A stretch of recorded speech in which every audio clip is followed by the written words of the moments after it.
Where's the ATM card? Let me handle it, Donald said to me as I battled cancer and endured a hospital stay. His triumphant smirk hinted at sinister intentions now that he possessed the ATM card. Just so you know, there's $500,000 in there. Handle it well, I informed him, trusting him not just as my husband but also as a part of my carefully laid plan. I disclosed the ATM card's location, aware of the risks but determined to turn the tables. When I returned home hoping to retrieve some belongings, I found a divorce application on the table, confirming my suspicions. The ATM card was gone, the operation successful. To anyone else, it might have seemed like a hopeless situation, but for me, it was just the beginning of my revenge. I'm Emily, a housewife in my 40s. Initially, Donald and I had a problem-free marriage, but it all soared due to Donald's true nature. A deception that started 2 months into our marriage. He masqueraded as a kind, caring husband but revealed a belief that a wife must always prioritize her husband, underpinning his terrible personality. Donald constantly subjected me to harsh words, believing a wife should be subordinate. You should always listen to what your husband says, was his mantra. Failure to fulfill his whims would prompt cruel remarks like, aren't you capable of listening to your husband? You're a failure as a wife. His demands extended to household chores, insisting on washing his clothes separately and having his room cleaned first, no matter how unreasonable. Even meals were subject to his unpredictable moods. A wife's job is to serve what her husband wants to eat, he'd say, rejecting even his favorite dishes if they didn't suit his fancy. It was unreasonable, yes. I am Donald's wife, but that doesn't make me omniscient or capable of reading his mind. If he didn't want to eat something because he wasn't in the mood, he could have simply told me beforehand what he wanted. But Donald never did that, making it increasingly difficult to cater to his whims. I was honestly fed up with his childlike tantrums. It became unbearable. Yet I knew I couldn't ignore his demands completely because each mistake I made worsened the atmosphere at home and further deteriorated our relationship. Living under such forced conditions was taking its toll. While doing household chores, I lost consciousness, collapsing with a loud noise that alerted a concerned neighbor. They contacted the building manager, who found me and called an ambulance. Taken to the hospital and regaining consciousness, I was immediately admitted for tests. My wishful thinking, hoping they wouldn't find anything wrong, was shattered when I was diagnosed with cancer. Whether it was caused by stress or not, I experienced severe dizziness that left me unable to stand. A nurse had to support me as I sat down suddenly. The doctor advised me to contact family members. I tried reaching out to my parents' home, but my mother had passed away a few years ago, and my father needed care, living with my brother and his wife 3 hours away by plane. It was impossible for them to come quickly. I called Donald, but only reached his voicemail. Leaving a message, I realized he had turned off notifications for messages from me, likely meaning he wouldn't notice it promptly. I could have gone to retrieve my belongings myself, but the doctor advised against it, so I reluctantly gave up on that idea. Hours later, Donald finally contacted me with a brief message. I'll come to the hospital tomorrow. Wait for me. His message lacked any concern for my condition, leaving me uncertain if he would even bring my necessities. His indifference felt like a heavy burden. Earlier, I had explicitly asked Donald to bring my belongings that day. I urgently needed a change of clothes and toiletries left at home. Despite my repeated messages, there was no response. After hours of distress, Donald finally read my messages and bluntly replied, "Shut up and be quiet." Considering my urgent need due to being hospitalized for cancer, his response was shockingly disappointing. Honestly, I hadn't expected much from Donald to begin with. True to form, he didn't show up at the hospital that day. I tried to be realistic, but a part of me couldn't let go of hope, making my first day in the hospital even more difficult. The nurses sympathized with me, which only added to my emotional pain. The next day around noon, just as promised, Donald showed up. Casually, he remarked, "You look healthier than I thought. I expected you to be more frail." His comment infuriated me. "Just put down the bags and leave," I said angrily. Tilting his head, Donald responded, "What bags?" My frustration boiled over. Wasn't he supposed to bring my things? Unable to contain my anger, I glared at him. "What's that look for?" he snapped back, clearly annoyed. His unreasonable behavior pushed me to my limit, but I tried to stay calm. "Then why are you here if you didn't bring my things?" "There's no point." "I had another errand," Donald replied in a confused tone to my angry question. "Another errand? What is it? I pressed impatiently, exhausted from anxiety and sleep deprivation. Donald hesitated, as if debating whether to say something. If you have something to say it now, I urged him. Finally, with a laugh, Donald revealed his true intention. Where's the ATM card? Let me manage it. Trust me. His request suddenly made sense. He had come to take control of the ATM card, aiming to seize our savings for his own use. His self-centeredness, even in this situation, left me sighing deeply. Yet Donald appeared unfazed, smiling as if nothing else mattered. Unable to tolerate his behavior any longer, I decided to act. There's $500,000. Please take care of it, I told him firmly. Donald's reaction was a mix of surprise and delight. To provide context, both Donald and I had been ordinary office workers before marriage, never earning a fortune. So where did this wealth come from? The answer: stocks. I had started investing after becoming the housewife following a friend's suggestion. While managing household responsibilities, I recently made a significant profit in the stock market. Initially intending to keep this $500,000 secret, fearing Donald's selfish actions if he knew about it, my desire for revenge drove me to reveal its existence. Donald's reaction to the unexpectedly large amount confirmed my suspicions. Smiling gently at him, I said, "The ATM card is in the third drawer of the shelf. You'll manage it, right?" Donald seemed dumbstruck but quickly regained his composure.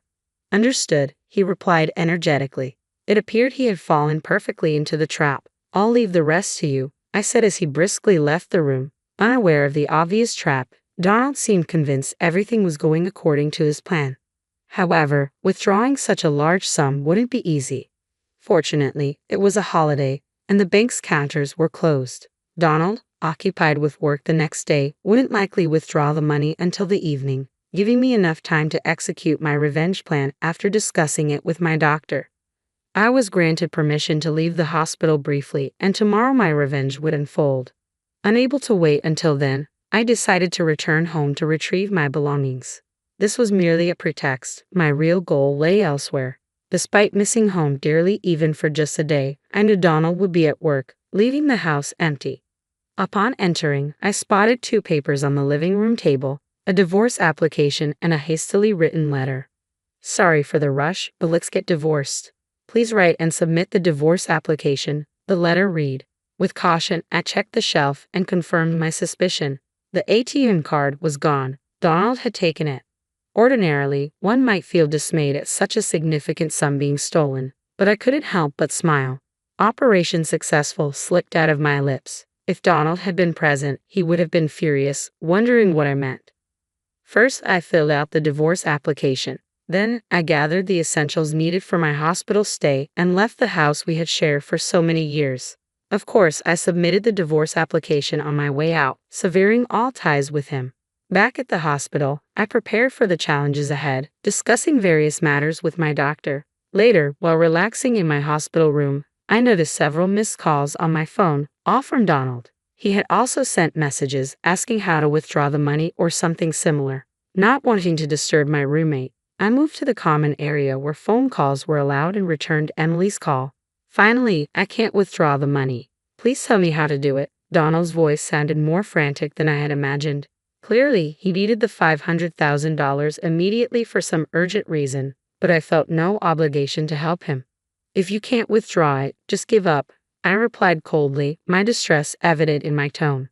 "Don't be so harsh. We were husband and wife after all. Maybe we should help each other out," Donald pleaded. "What nonsense about being husband and wife about helping each other," I retorted sharply. Donald's actions betrayed nothing noble. He was driven purely by greed. There was no way I would entertain Donald's appeal to sentiment. "Are you having trouble withdrawing the money?" I asked, trying to maintain some semblance of detachment. "Yes, I urgently need the $500,000. Please help me." Donald's voice trembled with desperation. It was the weakest I had ever heard him. The thought of Donald being so cornered almost made me laugh, but I decided to confront him with the harsh reality. "The method is correct, but the ATM card you have now won't work anymore," I stated bluntly.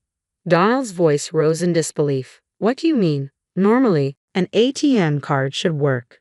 "It's true, an ATM card should work, but the one you have is now useless," I informed him firmly.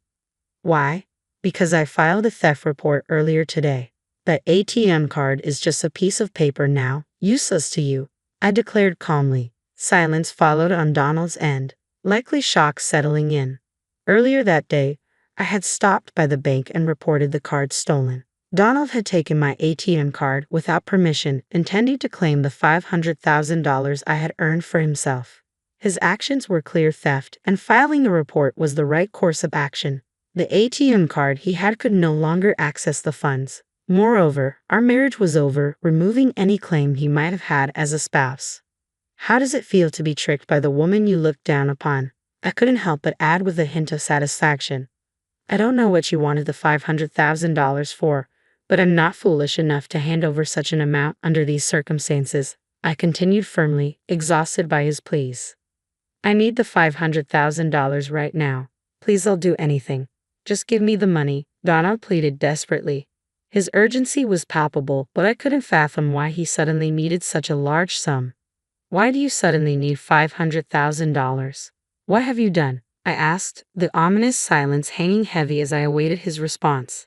Donald began to explain. 2 days ago, upon learning about the $500,000, he impulsively quit his job, expecting a windfall. He spent a large portion on gambling, accumulating a debt of $300,000. Now, lenders were demanding repayment within a week, or his future was uncertain. Donald believed he could resolve everything with the ATM card linked to the $500,000. He continued living lavishly, assuming the funds were his. However, when he attempted to withdraw the money that evening, he discovered the card was useless. Now, without the $500,000, my future is uncertain, Donald admitted, his desperation evident. He had abandoned the divorce papers and shamelessly contacted me for help. I don't know what will happen if this continues. Donald's voice trembled with panic, and it seemed there was no falsehood in his story. His reckless actions elicited a deep sigh from me. Donald had done the unthinkable. Seduced by the allure of a large sum of money, he had recklessly spent $300,000 in just a few days. The old me, who had once tolerated his terrible behavior and modestly lived with Donald, might have extended a helping hand. But now I was a different person. There was no love left for Donald, and no matter how much he begged, I felt no pity, only a faint amusement that he thought I would care.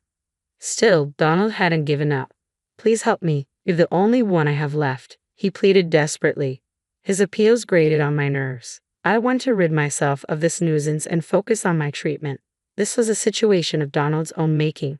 If he had shown concern for me as a husband and brought my things on the day I asked, I might have considered sharing some of the $500,000 with him, but he had chosen otherwise.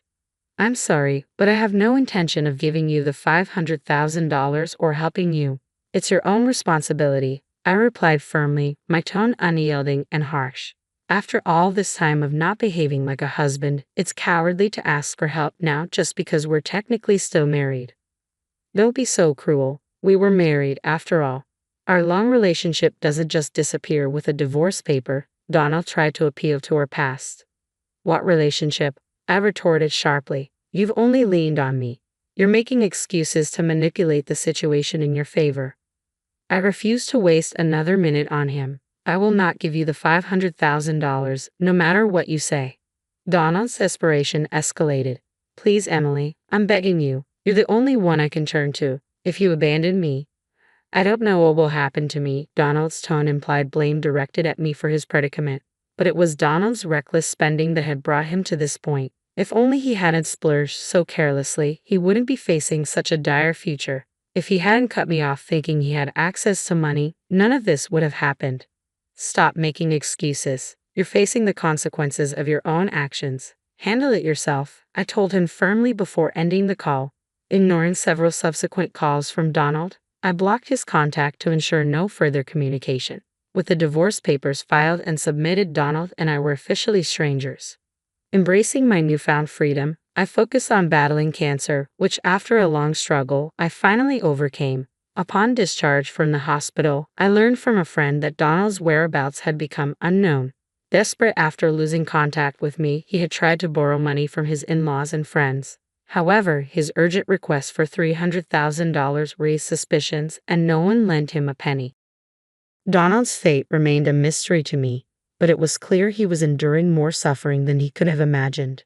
A sense of deep satisfaction washed over me. Post-cancer, I moved out of the house I had shared with Donald, found a new home, and began working from home, relishing my independence. Thankfully, my finances were secure. Occasionally asked by friends if I would find new love, memories of my tumultuous life with Donald discouraged any thoughts of remarriage. I preferred the freedom of living alone. The embarrassed father's daughter. The mahogany doors of Bennett Industries' main conference room had never looked more imposing.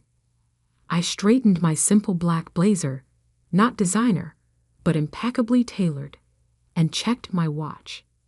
8:57 a.m.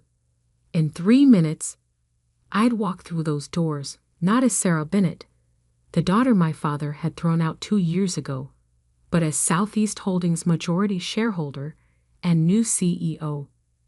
My mind drifted back to that rainy night in our family's circular driveway.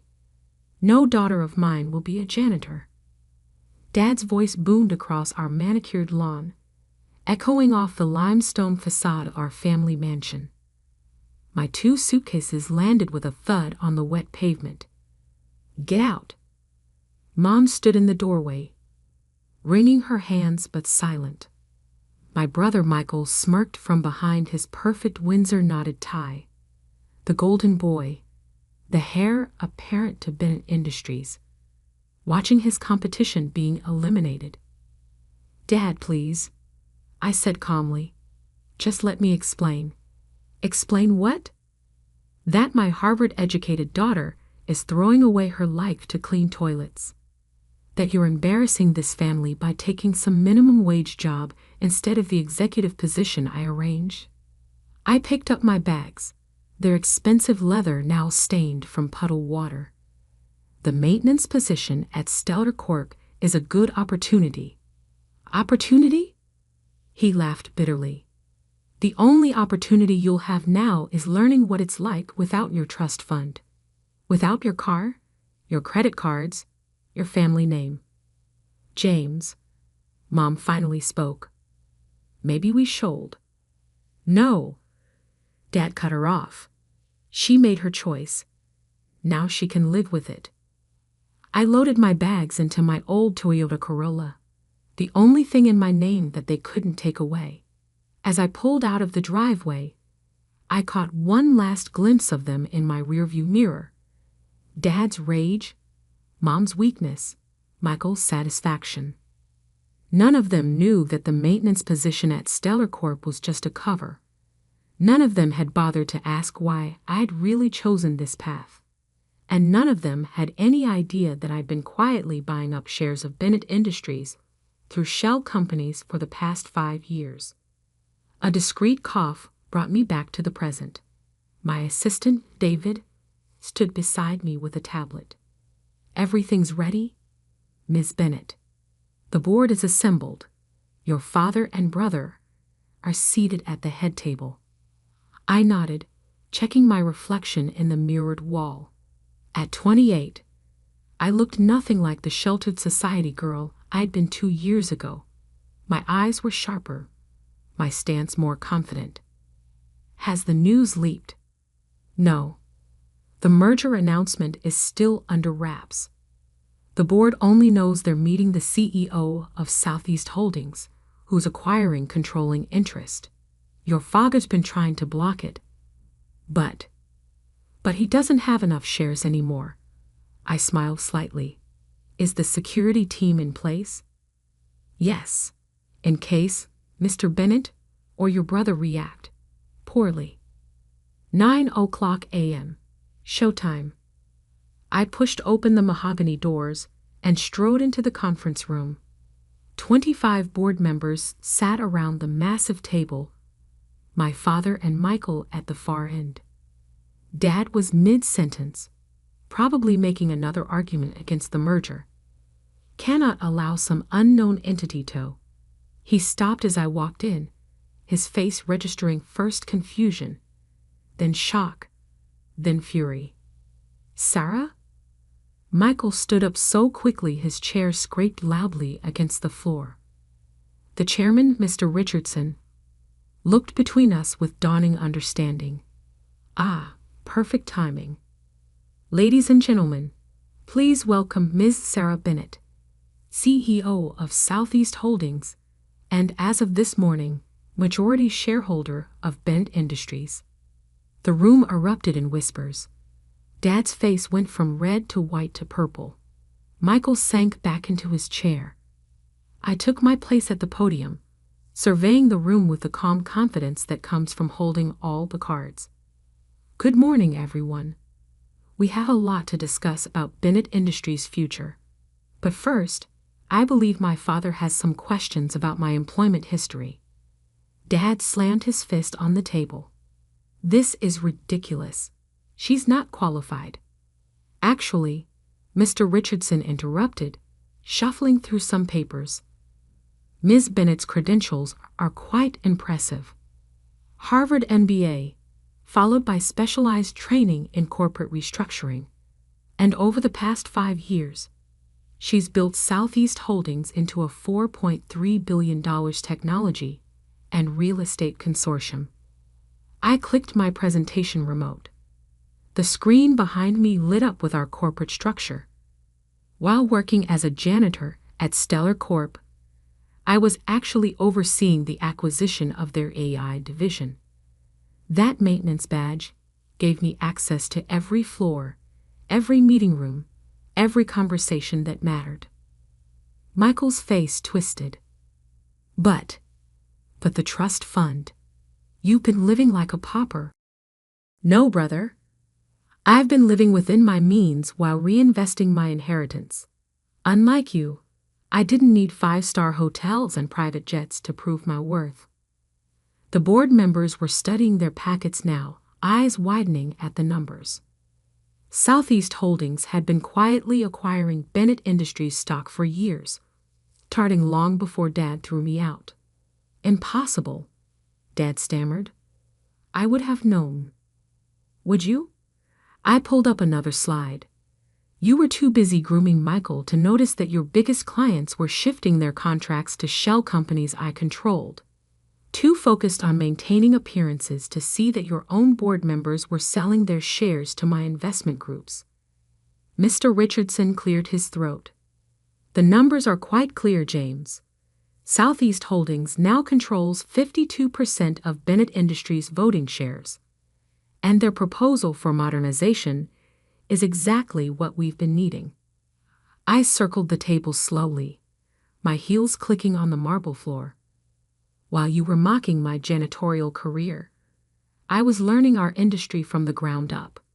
I know every weakness in our infrastructure, every inefficiency in our operations, and exactly how to fix them.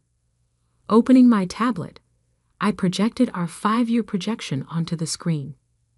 Bennett Industries has been losing market share for 3 years. Our technology is outdated, our management structure is bloated, and our costs are out of control. That changes today. The board members leaned forward, captivated by the transformation plan I'd spent years developing. Even Michael looked impressed, despite himself. Dad stood up abruptly. This is all very interesting, but you're forgetting something. I'm still CEO. My contract. Your contract, I interrupted smoothly, has a change of control clause. Section 7, paragraph 3. Would you like me to read it? His face paled. That clause had been his idea, years ago, when he'd been acquiring smaller companies. He never imagined it would be used against him. The shareholders' meeting is in 10 minutes, I continued. The votes are already secured. You can either step down gracefully and remain as a consultant, or we can make this messy. Your choice, Dad. The room was silent, except for the soft hum of the air conditioning. 2 years of planning, of working in secret, of letting them think I'd failed. It all came down to this moment. Mom burst into the room, designer handbag clutched like a shield. James, I just heard. She stopped short when she saw me at the podium. Sarah? But you're a janitor. Hello, Mother.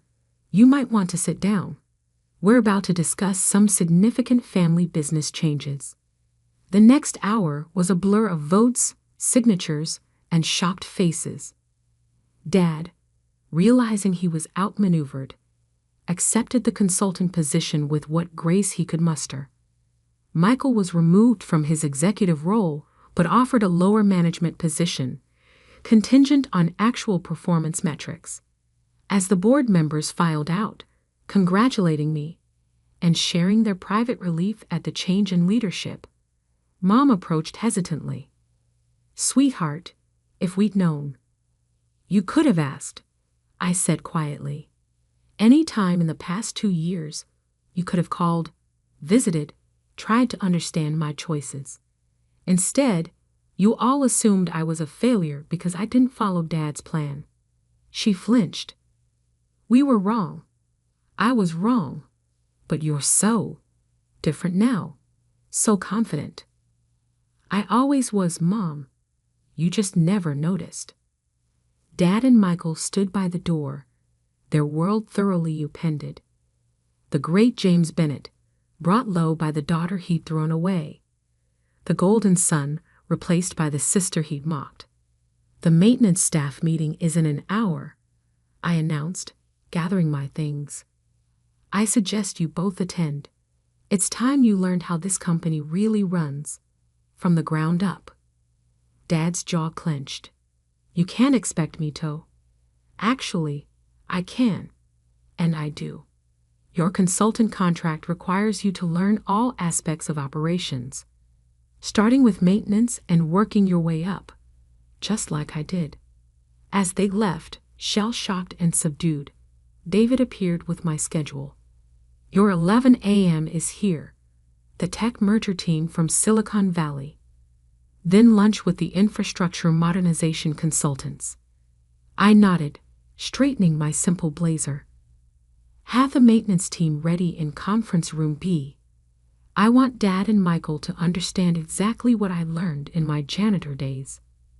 Looking out over the city skyline from my new office, Dad's old office, I allowed myself a small smile. The maintenance badge that had caused so much family drama sat framed on my wall, next to my Harvard diploma, and the first share of Bennett Industries stock I'd ever purchased. Sometimes the best revenge isn't proving people wrong, it's proving yourself right. And I was just getting started. The next few months were a whirlwind of changes. I implemented the modernization plan I'd spent years developing, streamlining operations, and updating our technology infrastructure. The stock price rose 40% in the first quarter. Dad struggled with his new role, alternating between grudging respect and simmering resentment. Michael, surprisingly, adapted better. Stripped of his entitlement, he actually showed promise in project management. Mom tried to bridge the gaps, hosting awkward family dinners where we all pretended the past 2 years hadn't happened. But things had changed irreversibly. The power dynamics had shifted, and we were all adjusting to our new reality. One evening, as I was working late, Dad appeared in my office doorway. He looked older, humbler, his expensive suit slightly wrinkled from a day of actual work. "The maintenance team," he said quietly, "they respect you.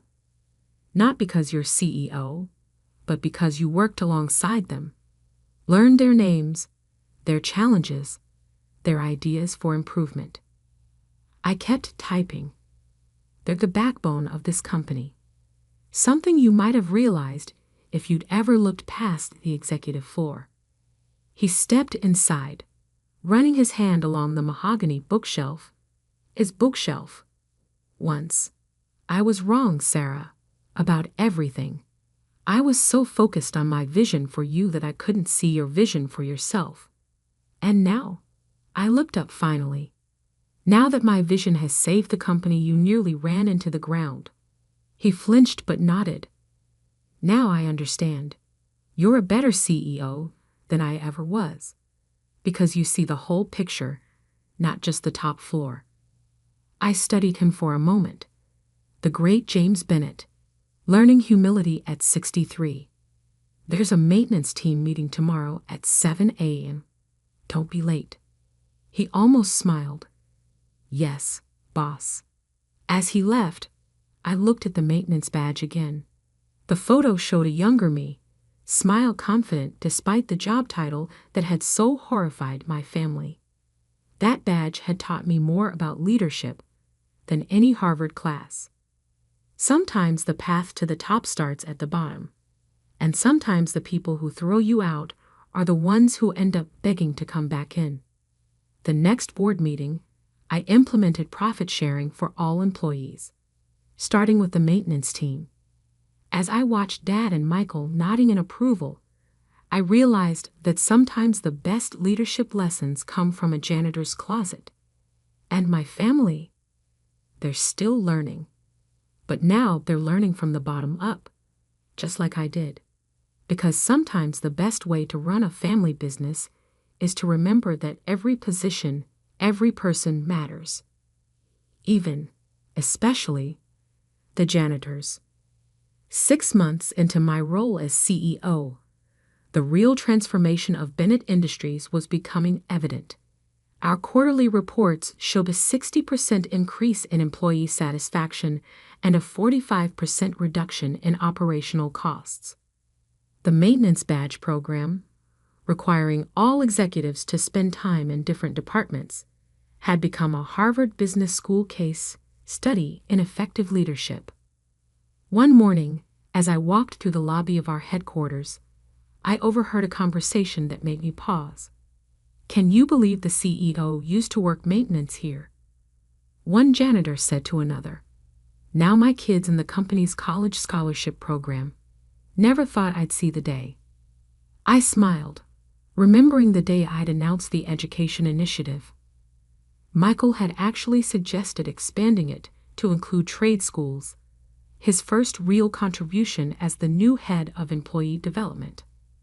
My phone buzzed. A text from Mom. Dinner tonight? Your father has something to tell you.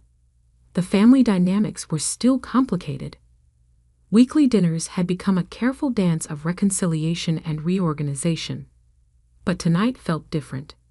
At 7, I pulled up to my parents' house in my Tesla Model S, my one concession to corporate success. The same circular driveway where Dad had thrown my bags 2 years ago now seemed smaller, less intimidating. Mom opened the door before I could knock.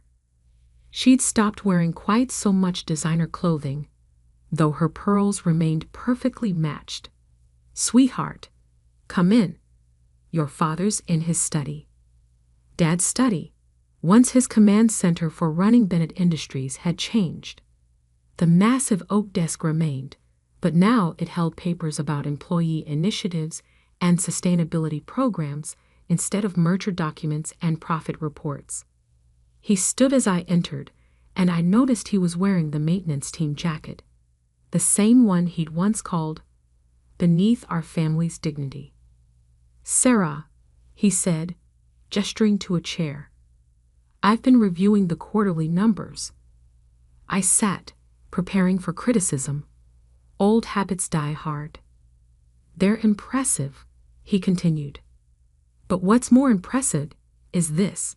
He handed me a folder. Inside were letters from employees, dozens of them. Stories about how the changes had affected their lives. A maintenance worker whose daughter was now in college. An AT specialist who had been promoted based on merit rather than connections. A cleaning staff supervisor who'd implemented cost-saving measures that saved the company millions. You didn't just take over the company, Dad said quietly. You transformed it into something I should have built decades ago. I looked up, surprised by the emotion in his voice. I'd been talking with the board, he continued. I'd like to step down as consultant, but not because I'm angry or resentful anymore, because I want to start something new, a foundation helping other companies implement the changes you've made here. My throat tightened. The Bennett Foundation for Corporate Transformation. He shook his head. The Sarah Bennett Foundation for Inclusive Leadership. If you'll let me use your name. Before I could respond, Michael burst in, waving a tablet. Sarah, sorry to interrupt, but you need to see this. Forbes just released their 40 under 40 list. I took the tablet, reading the headline. Sarah Bennett, the janitor who became a billionaire CEO. The article detailed my journey, praising the ground-up leadership model I'd implemented. But what caught my eye was the quote from Michael. My sister taught our family that true leadership isn't about corner offices and executive titles. It's about understanding every level of your business, respecting every employee, and having the courage to start at the bottom, even when you could have started at the top. Mom appeared with champagne, her eyes misty. I had them polish the crystal glasses that had been sitting dusty since that night. As we stood in the study, the same room where Dad had once told me I was a disappointment, I realized something profound. Success isn't just about proving others wrong. Sometimes it's about giving them the chance to prove themselves right. To new beginnings, Dad proposed, raising his glass. To learning from every level, Michael added. To family, Mom said softly. I looked at my maintenance badge, still carried in my wallet as a reminder. To all of us, I said. Every employee, every position, every lesson learned. Later that night, as I walked through the quiet halls of Bennett Industries, I stopped to help one of the night maintenance workers with a stubborn cleaning cart. You don't have to do that, Ms. Bennett, he said, embarrassed. I smiled, remembering my first day with a similar cart. Actually, I do, because this company works from the ground up.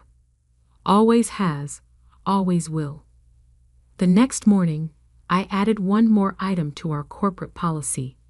Every new hire, regardless of position, starts with a week in maintenance. Because sometimes the view from the bottom shows you exactly how to reach the top.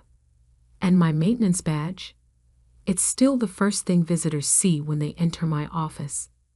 A reminder that success isn't about where you sit in the boardroom. It's about understanding every room in the building. Because sometimes the best CEOs start as janitors. And sometimes the best families are built not from the top down, but from the ground up. That's not just a business lesson. That's the Bennett way. The new Bennett way. And we're just getting started. The text from my sister Kate arrived while I was in the middle of a confidential board meeting. Emergency family dinner tonight. Dad's furious about your LinkedIn. Says you're throwing your life away. Fair warning. They've prepared PowerPoints. 7 p.m. sharp. I glanced around the sleek conference room on the 60th floor of my company's headquarters, where 12 of the most influential tech executives in the world sat discussing our latest acquisition. If only my family knew that while they were crafting PowerPoints about job searching, I was orchestrating a $3.8 billion merger. Everything okay, Ms. Anderson? Asked Marcus, my CFO, noticing my momentary distraction. Just family drama, I replied, tucking my phone away. Now, about the quantum computing division. 6 hours later, I pulled my deliberately modest Honda Civic into my parents' circular driveway, parking between Dad's Maserati and Mom's Mercedes. The house, a sprawling Georgian mansion in the most exclusive neighborhood in town, looked exactly as it had when I'd moved out 3 years ago to find myself, or as they saw it, throw away my Stanford MBA and promising consulting career. The housekeeper, Maria, opened the door before I could knock. Miss Alexandra, she whispered, they've been practicing their speeches all afternoon.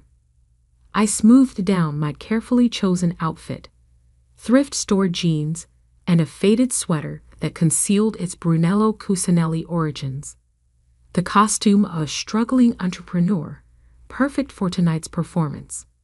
The family was assembled in the formal dining room, Dad at the head of the table, his CEO posture in full effect. Mom to his right, a stack of papers before her. Kate and her husband Bradley on one side, my brother Peter and his wife Victoria on the other. The large TV on the wall was tuned to CNBC, Dad's constant companion. Alexandra. Mom rose to kiss my cheek, her Cartier bracelets jingling. You look comfortable. I took my assigned seat, the hot seat at the opposite end of the table from Dad. A projector screen had been set up behind him. This was going to be quite the production. Let's get straight to the point, Dad began, his boardroom voice in full effect. Your behavior has become concerning. This startup of yours, Quantum Solutions, I supplied helpfully, has gone on long enough. 2 years of vague explanations about revolutionary technology and stealth mode development. Meanwhile, your peers are advancing in their careers. Kate jumped in right on cue. Madison Thompson just made partner at McKinsey. And Christopher Lee is heading Goldman's Asia division, Peter added. Mom slid a folder across the table. I've taken the liberty of compiling some opportunities. Harrison at Morgan Stanley specifically asked about you. I opened the folder, pretending to study the carefully curated job listings while actually checking the time on my watch. A prototype quantum-powered device worth more than this house. The support stops now, Dad announced, clicking to his first PowerPoint slide. No more rent assistance. I pay my own rent, I interrupted. In that tiny apartment in the Innovation District. On what income? Victoria scoffed. We all know startups don't pay founders in the early stages. If they only knew that I owned the entire Innovation District through a series of shell companies, or that my tiny apartment was actually a cover for my real residence, the top 3 floors of the city's most exclusive building. Your trust fund will be frozen, Dad continued, until you demonstrate financial responsibility by accepting a proper position. I bit back a smile. The trust fund he was threatening to freeze amounted to less than what my company earned in interest every hour. Alexandra. Mom leaned forward. We're worried about you. This isn't like you. Hiding your work, being secretive about your company. What exactly does Quantum Solutions even do? Before I could answer, the TV behind them caught my attention. The CNBC ticker changed, and a breaking news alert flashed across the screen. BUREKIA. Wall Street Journal. TOREVAIDENTITY of mysterious QUANTUM SOLUTIONS FOUNDER. My phone buzzed. Marcus texting. All systems go. Article dropping in 3, 2, 1. No more SUPP or Tanki until you get a real Joby, Dad announced firmly, just as Mom pushed the want ads closer to me. That's when every phone in the room lit up with the same news alert. The TV anchor's voice cut through the silence. Breaking news. The Wall Street Journal has just revealed the identity of Quantum Solutions founder, the secretive force behind what's being called the most revolutionary technology company since Apple.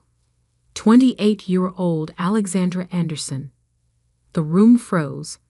6 heads whipped toward the TV, where my professional headshot now filled the screen. Has built a quantum computing empire valued at $12.4 billion, making her the youngest self-made billionaire in history. Sources confirm major contracts with NASA, the Department of Defense, and leading tech giants. Mom's water glass slipped from her hand, shattering on the imported marble floor. Dad's PowerPoint clicker clattered onto the table.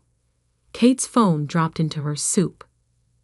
That's impossible," Peter stammered, frantically Googling on his phone. "You work in a co-working space. You drive a Honda." I pulled out my actual phone, not the decoy I usually carry to family functions, as it began lighting up with messages from world leaders, tech CEOs, and journalists. "Actually," I said, standing up, "I own that co-working space, and the building it's in, and most of that neighborhood. The Honda is just practical. Why waste money on flashy cars when you can invest in quantum technology?" 12 billion, Bradley whispered, his face pale. "0.4, I corrected. Though that valuation is from last week, it's likely higher now." Victoria, who had been furiously scrolling through news articles, looked up with shock. "The Pentagon just confirmed a $5 billion contract. They're calling your quantum encryption the most significant breakthrough in national security history." "Alexandra," Mom found her voice, "why didn't you tell us?" I straightened my shabby sweater, which probably cost more than their monthly mortgage payment. "You never asked.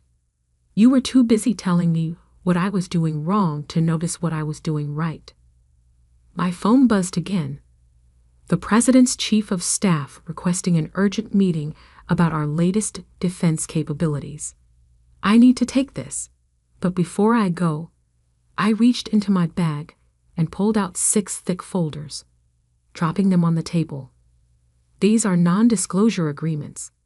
If you want to know what Quantum Solutions actually does, you'll need to sign them. Standard procedure." "NDAs? For family?" Kate scoffed. "Especially for family." I smiled. "After all, Dad, isn't that what you always taught me about protecting valuable assets?" The TV continued its coverage. Revolutionary quantum computing breakthroughs. Major implications for artificial intelligence, cryptography, and space exploration. The most successful stealth company in modern history. "Oh, and Dad," I paused at the door, "about freezing my trust fund. No need. I donated it to fund quantum research scholarships last year. All 12 million of it. I figured someone else could put it to better use." I left them there, surrounded by their PowerPoints and shattered assumptions, while their phones exploded with messages from friends and colleagues about their suddenly famous family member. The want ads lay forgotten on the table, next to Dad's now irrelevant presentation about responsible career choices. This was just the beginning. They had no idea what was coming next. The morning after the Wall Street Journal reveal was pure chaos. My real office, a 3-story penthouse command center with panoramic city views, buzzed with activity. Screens displayed real-time data from our quantum facilities worldwide, while my executive team managed the flood of incoming calls, partnership offers, and media requests. "The President wants a private briefing," Marcus reported, handing me my 4th espresso of the day. "Pentagon sending a delegation, and NASA's director is literally begging for an accelerated timeline on Project Helios." I nodded, scanning global market reactions on the central display. "And the family situation?" "Interesting developments there." He pulled up a holographic display. "One of our proprietary technologies. Your father's company, Anderson Global, has lost 12% of its market value since yesterday. Investors are questioning why they missed partnering with Quantum Solutions when they had the chance." That made me smile. 2 years ago, I'd presented Dad with a detailed proposal for modernizing Anderson Global's outdated infrastructure. He dismissed it as unproven technology and suggested I learn the basics of business first. My phone lit up with Kate's face, the 15th call since breakfast. "This time," I answered. "The country club is in absolute chaos," she blurted. "Mrs. Worthington, you remember, the one who told Mom you were wasting your potential at last year's charity gala? She's having a meltdown. Apparently, her husband's investment firm passed on Quantum Solutions' first funding round. How unfortunate for them," I replied, watching our stock price climb another 3%. "And Mom, God, Mom is simultaneously thrilled and furious. She's already redecorated the family room to display every magazine with your face on it, but she's also crying about missing all the important moments." I glanced at the Time magazine cover proofs my PR team had just sent over. The Quantum Queen, How Alexandra Anderson Revolutionized Technology. The photo shoot had been last month. I'd told my family I was at a job fair. Speaking of important moments, I said, "You might want to warn Dad about tomorrow's Financial Times article." They did a deep dive into how Anderson Global rejected our partnership offer. The headline isn't flattering. Kate went quiet. "How bad?" "Legacy CEO's billion-dollar blunder. The partnership that could have saved Anderson Global." Jesus, Alex. Dad's going toe. Learn a valuable lesson about underestimating people. Yes, I expect he will. After hanging up, I turned to Marcus. "How's Operation Legacy progressing?" He grinned, pulling up encrypted files.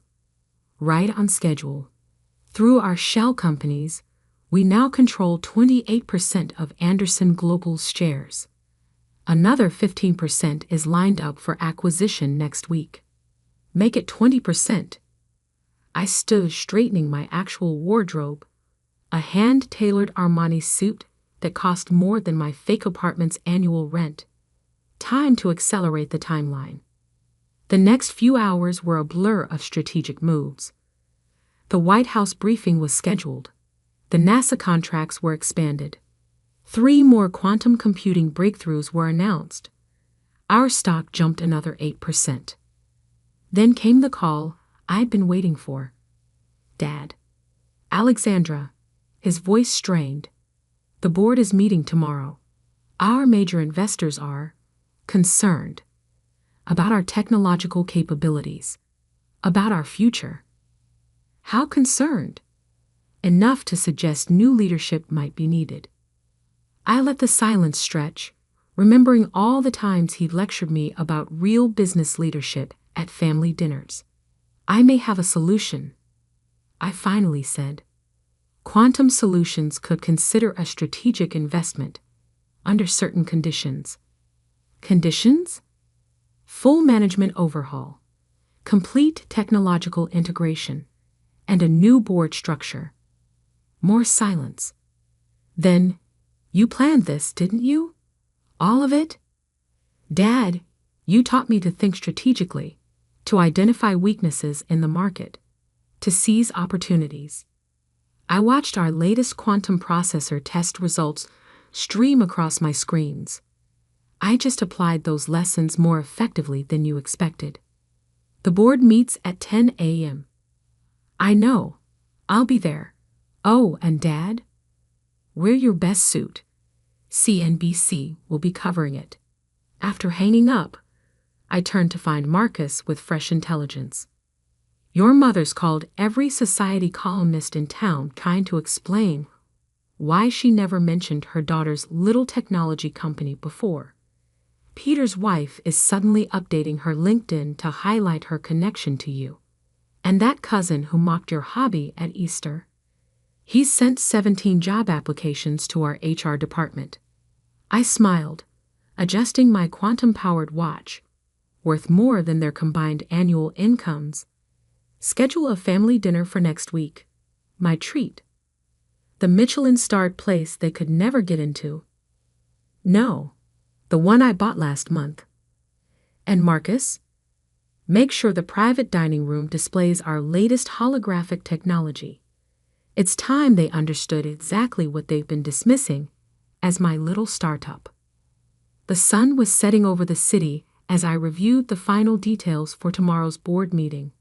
On my screens, quantum computations that would revolutionize everything from space travel to artificial intelligence processed in real time. The technology they called unrealistic was already changing the world. My phone buzzed with a message from our lunar facility. Project Helios was ahead of schedule. Another from our quantum encryption team, breakthrough in teleportation theory, and a third from our AI division. Consciousness transfer protocols were ready for testing. Marcus, I called as he headed out. One more thing. That list of companies that rejected our partnership offers over the past 2 years. Yes? Buy them. All of them. He raised an eyebrow. That's 27 companies across 6 continents. 28 actually. Anderson Global just made the list. I turned back to the city view, watching lights flicker on across the empire I'd built while they thought I was finding myself. It's time to show them what real business leadership looks like. The quantum processors hummed softly in the background, calculating futures they couldn't begin to imagine. Tomorrow's board meeting wouldn't just change Anderson Global, it would reshape the entire industry. And I was just getting started. The morning of the Anderson Global board meeting arrived with perfect dramatic timing. Rain lashed against the windows of my quantum-powered Maybach as we pulled up to the corporate headquarters, the same building where 2 years ago, security had directed me to visitor parking for my failed partnership pitch. Ms. Anderson, the guard stammered now, practically tripping over himself to open my door. We've been expecting you. Have you? I handed him a tablet. Here's your new security protocols. My quantum AI detected 17 vulnerabilities in your current system. Fix them. The lobby was chaos. CNBC had set up multiple camera positions. Bloomberg reporters huddled near the elevators. The stock ticker above reception showed Anderson Global shares continuing their downward spiral while Quantum Solutions soared. My heels clicked against marble as I crossed to the executive elevator. The same one Dad had once told me was for serious business leaders only. The same elevator where he'd suggested I learn the basics before trying to revolutionize anything. Kate intercepted me at the 50th floor. Her channel suit couldn't hide her anxiety. Alex, please, can we talk? The family's in crisis. Mom's been crying all night, and Dad is about to learn the difference between legacy and innovation. I checked my quantum watch. Worth more than her house. The board meets in 15 minutes. I suggest you prepare yourself. Prepare? For what? The future. The executive floor hummed with nervous energy. Board members huddled in corners, whispering urgently. Dad's longtime allies avoided eye contact. Peter stood by the coffee machine, frantically refreshing stock quotes on his phone. Mom appeared, perfect as always except for the worry lines around her eyes. Darling, whatever you're planning is already done. I nodded to Marcus, who'd materialized with our legal team. The paperwork was filed at dawn. The boardroom fell silent as I entered. 20 pairs of eyes watched me take my seat. Not in the visitor's chair where I'd pitched my unrealistic ideas 2 years ago, but at the head of the table, Dad's chair. This meeting will come to order, the board chairman announced, voice trembling slightly. We're here to discuss the survival of Anderson Global, I interrupted, opening my quantum laptop. The room's screens came alive with my presentation. Though survival might be optimistic at this point, I stood commanding the room just as Dad had taught me, though never expecting I'd use these lessons against him. In the past week, Anderson Global's stock has dropped 37%. Market confidence is non-existent. Your technology is obsolete, your market share is evaporating, and your competitors are evolving while you stagnate. Dad's face darkened. Now see here. Your attempts at digital transformation have failed. Your AI initiatives are years behind schedule. And your cybersecurity. I clicked to the next slide, showing a real-time visualization of their vulnerabilities. Well, let's just say it's fortunate that Quantum Solutions discovered these weaknesses before someone less friendly did. The board members shifted uncomfortably. They'd seen the numbers. They knew the truth. However, I continued, there is a solution. Quantum Solutions is prepared to offer a complete technological overhaul. Our quantum computing platforms, our AI systems, our revolutionary encryption technology, all of it. We'll modernize every aspect of Anderson Global's operations. Hope flickered across several faces.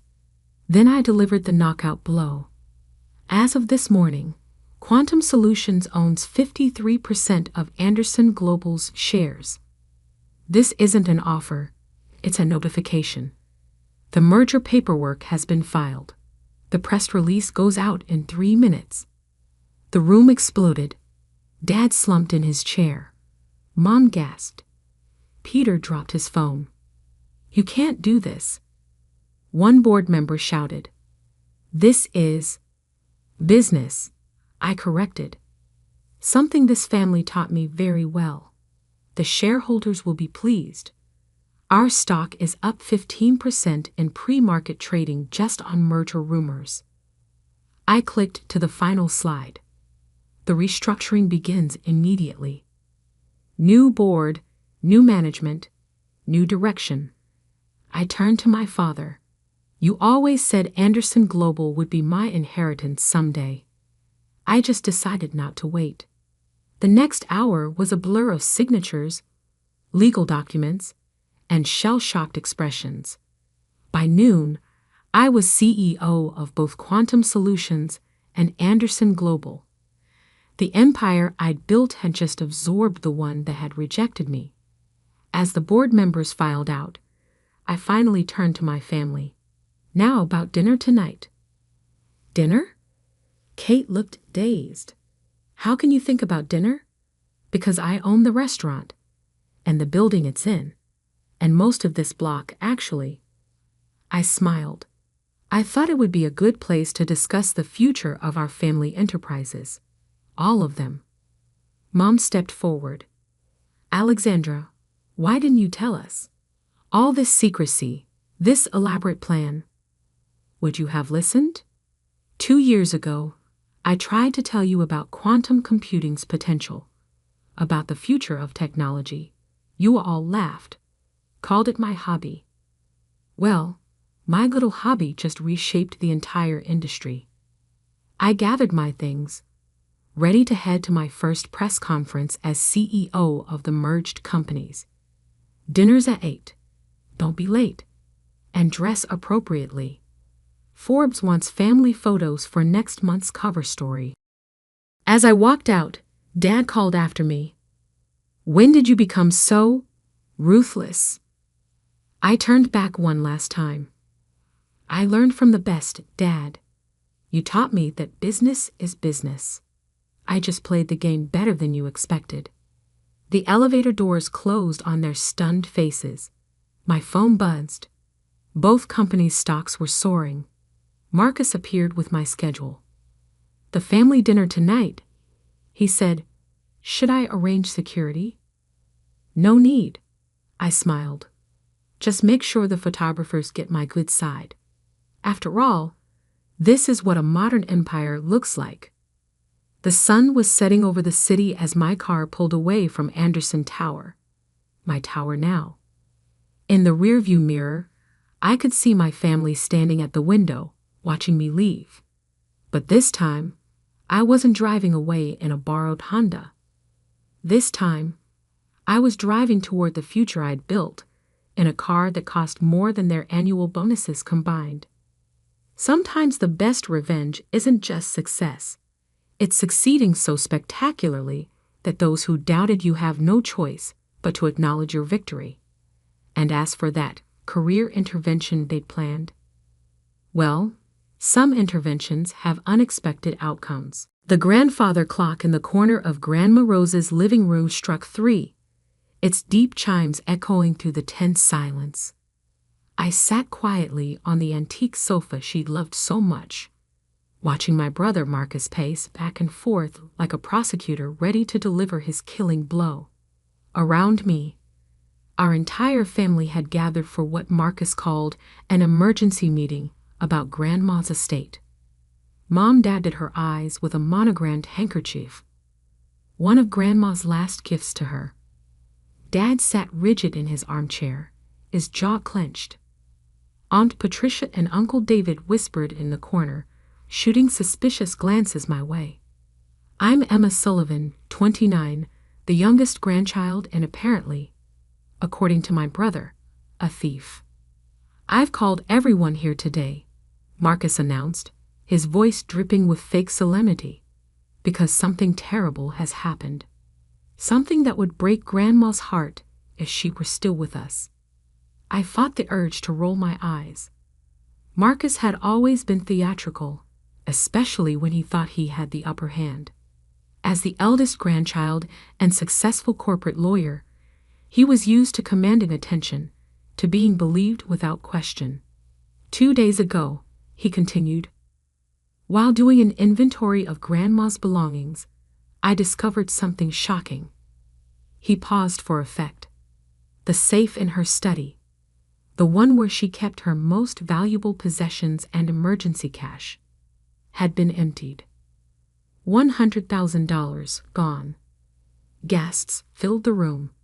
Aunt Patricia clutched her pearls. Mom started crying harder. But how? Uncle David demanded.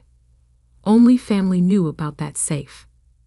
Marcus's eyes locked onto mine, cold and triumphant. Exactly. And only one person was here regularly in Grandma's final weeks. Only one person had unlimited access to the house, to the safe. All eyes turned to me. I kept my expression neutral, even as my heart pounded against my ribs. Emma. Marcus said my name like it was something dirty. Would you like to explain where the money is? I looked at him calmly. No, I wouldn't. She stole $100,000 from Guar and Dima's safe. Marcus's voice boomed through the room. Our grandmother trusted you, Emma.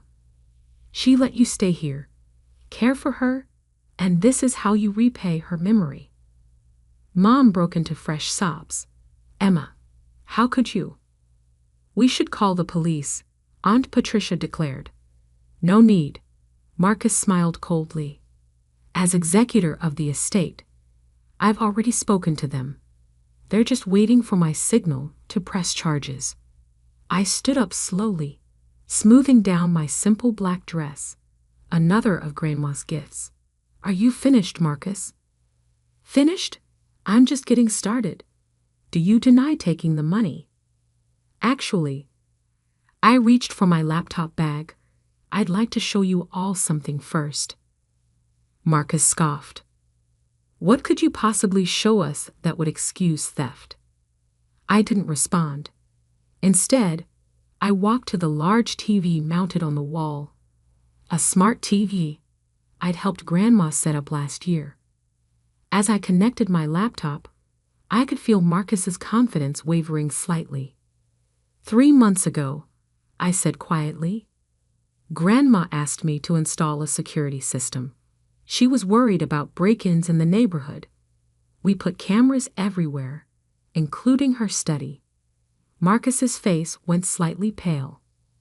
The footage backs up to a secure cloud server, I continued, typing in my password. Everything is date and time stamped. Shall we watch what really happened to the money in Grandma's safe? This is ridiculous, Marcus sputtered. You're obviously trying to cover your tracks. The video started playing. There was Marcus, clear as day, entering the study at 2:17 a.m. last Tuesday. We all watched in silence as he went straight to the safe, opened it with practiced ease, and began stuffing stacks of cash into a black duffel bag. That's not what it looks like, he stammered. I paused the video on a perfect frame of his face, illuminated by his phone's flashlight, as he counted the money. Would you like me to play the audio? I asked softly. You were quite chatty with yourself about your gambling debts and how Grandma owed you for all the years you put up with her. The room erupted into chaos. Mom stopped crying and started screaming. Dad jumped up from his chair. Aunt Patricia looked like she might faint. You set me up. Marcus lunged for my laptop, but Uncle David caught him. There's more, I said, my voice cutting through the noise. Would anyone like to know why Grandma wanted security cameras in the first place? Marcus went completely still. She caught you stealing before, didn't she? I looked at my brother. Small amounts at first. A few hundred here, 1,000 there. She came to me crying, not wanting to believe it. That's why she asked me to move in with her. Not because she needed care, but because she needed protection from you. Liar, Marcus shouted, but his voice cracked. I opened another folder on my laptop. I have 3 months of footage, multiple incidents, plus all of Grandma's written records of the previous thefts. She documented everything. Why? Why didn't she tell us? Mom whispered. Because she loved him, I replied simply. She wanted to give him a chance to stop on his own, to be better. Instead, he waited until she died and tried to take everything at once, then blamed me for it. Marcus broke free from Uncle David and pointed at me accusingly. You've always been jealous. Perfect little Emma, Grandma's favorite. No, I cut him off. I was just the only one who actually spent time with her, who listened to her stories, who helped her with her tablet so she could FaceTime her friends, who noticed when she was afraid in her own home because her grandson was stealing from her. I turned to address the whole family. The police haven't heard from Marcus, but they've heard from me. I filed a report the morning after the theft, complete with video evidence. They're probably wondering why he's still here and not in custody. As if on cue, police sirens became audible in the distance. You called them. Marcus's face twisted with rage. Your own brother. No, I said quietly. You stopped being my brother the moment you tried to destroy my life to cover up your crimes. Grandma gave you every chance to make things right. This was your choice. The sirens grew louder. Marcus looked wildly around the room, but found no sympathy in the faces of our shocked family members. Dad, he pleaded, you can't let this happen. I'm your son. Dad stood up slowly, his face ashen, and she's my daughter, the one you just tried to send to jail for your own theft. 2 police cars pulled up outside. Through the window, we could see officers approaching the front door. The money's in my car, Marcus said quickly. In the trunk.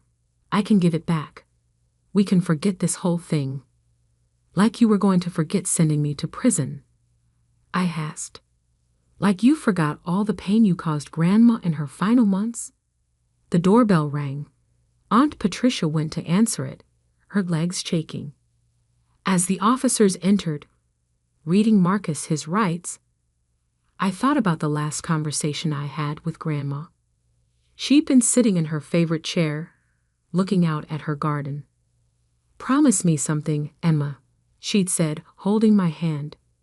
Promise me you'll make sure the truth comes out. Not for revenge, but for justice. Sometimes love means letting people face the consequences of their actions. I watched as they led Marcus out in handcuffs, his face a mask of fury and fear. Mom had collapsed onto the sofa, Dad holding her as she cried.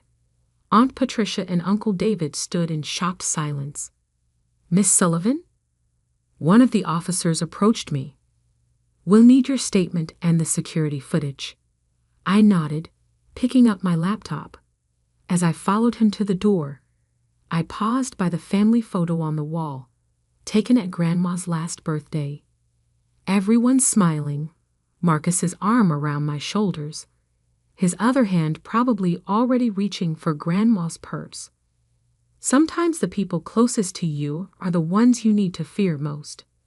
And sometimes protecting someone's memory means exposing the very things they tried to hide. The fallout from Marcus's arrest spread through our family like wildfire. By evening, my phone was flooded with messages from relatives I hadn't heard from in years. Some apologized for believing him. Others asked for details, hungry for gossip. A few demanded I drop the charges to keep this in the family. I ignored them all. Instead, I sat in Grandma's study, now a crime scene processed by police, looking at the open safe that had caused so much chaos. Inside, I found something the police had missed. A small envelope tucked into a hidden corner, addressed to me in Grandma's elegant handwriting. My dearest Emma, it began. If you're reading this, then either I'm gone, or the truth about Marcus has finally come out. Maybe both. There's something you need to know. The letter shook in my hands as I read. Grandma hadn't just suspected Marcus of stealing. She'd documented everything for years. Bank statements, dates, amounts. She'd even hired a private investigator who uncovered Marcus's gambling debts, failed investments, and a web of lies that went far deeper than anyone imagined. I've changed my will, she wrote. Marcus doesn't know. Nobody does. Everything goes to you, Emma. Not because you're my favorite, but because you're the only one who saw me as a person, not a bank account. The only one who'll use it wisely. My hands trembled. The estate wasn't just the house and the safe money. Grandma had been wealthy. Really wealthy.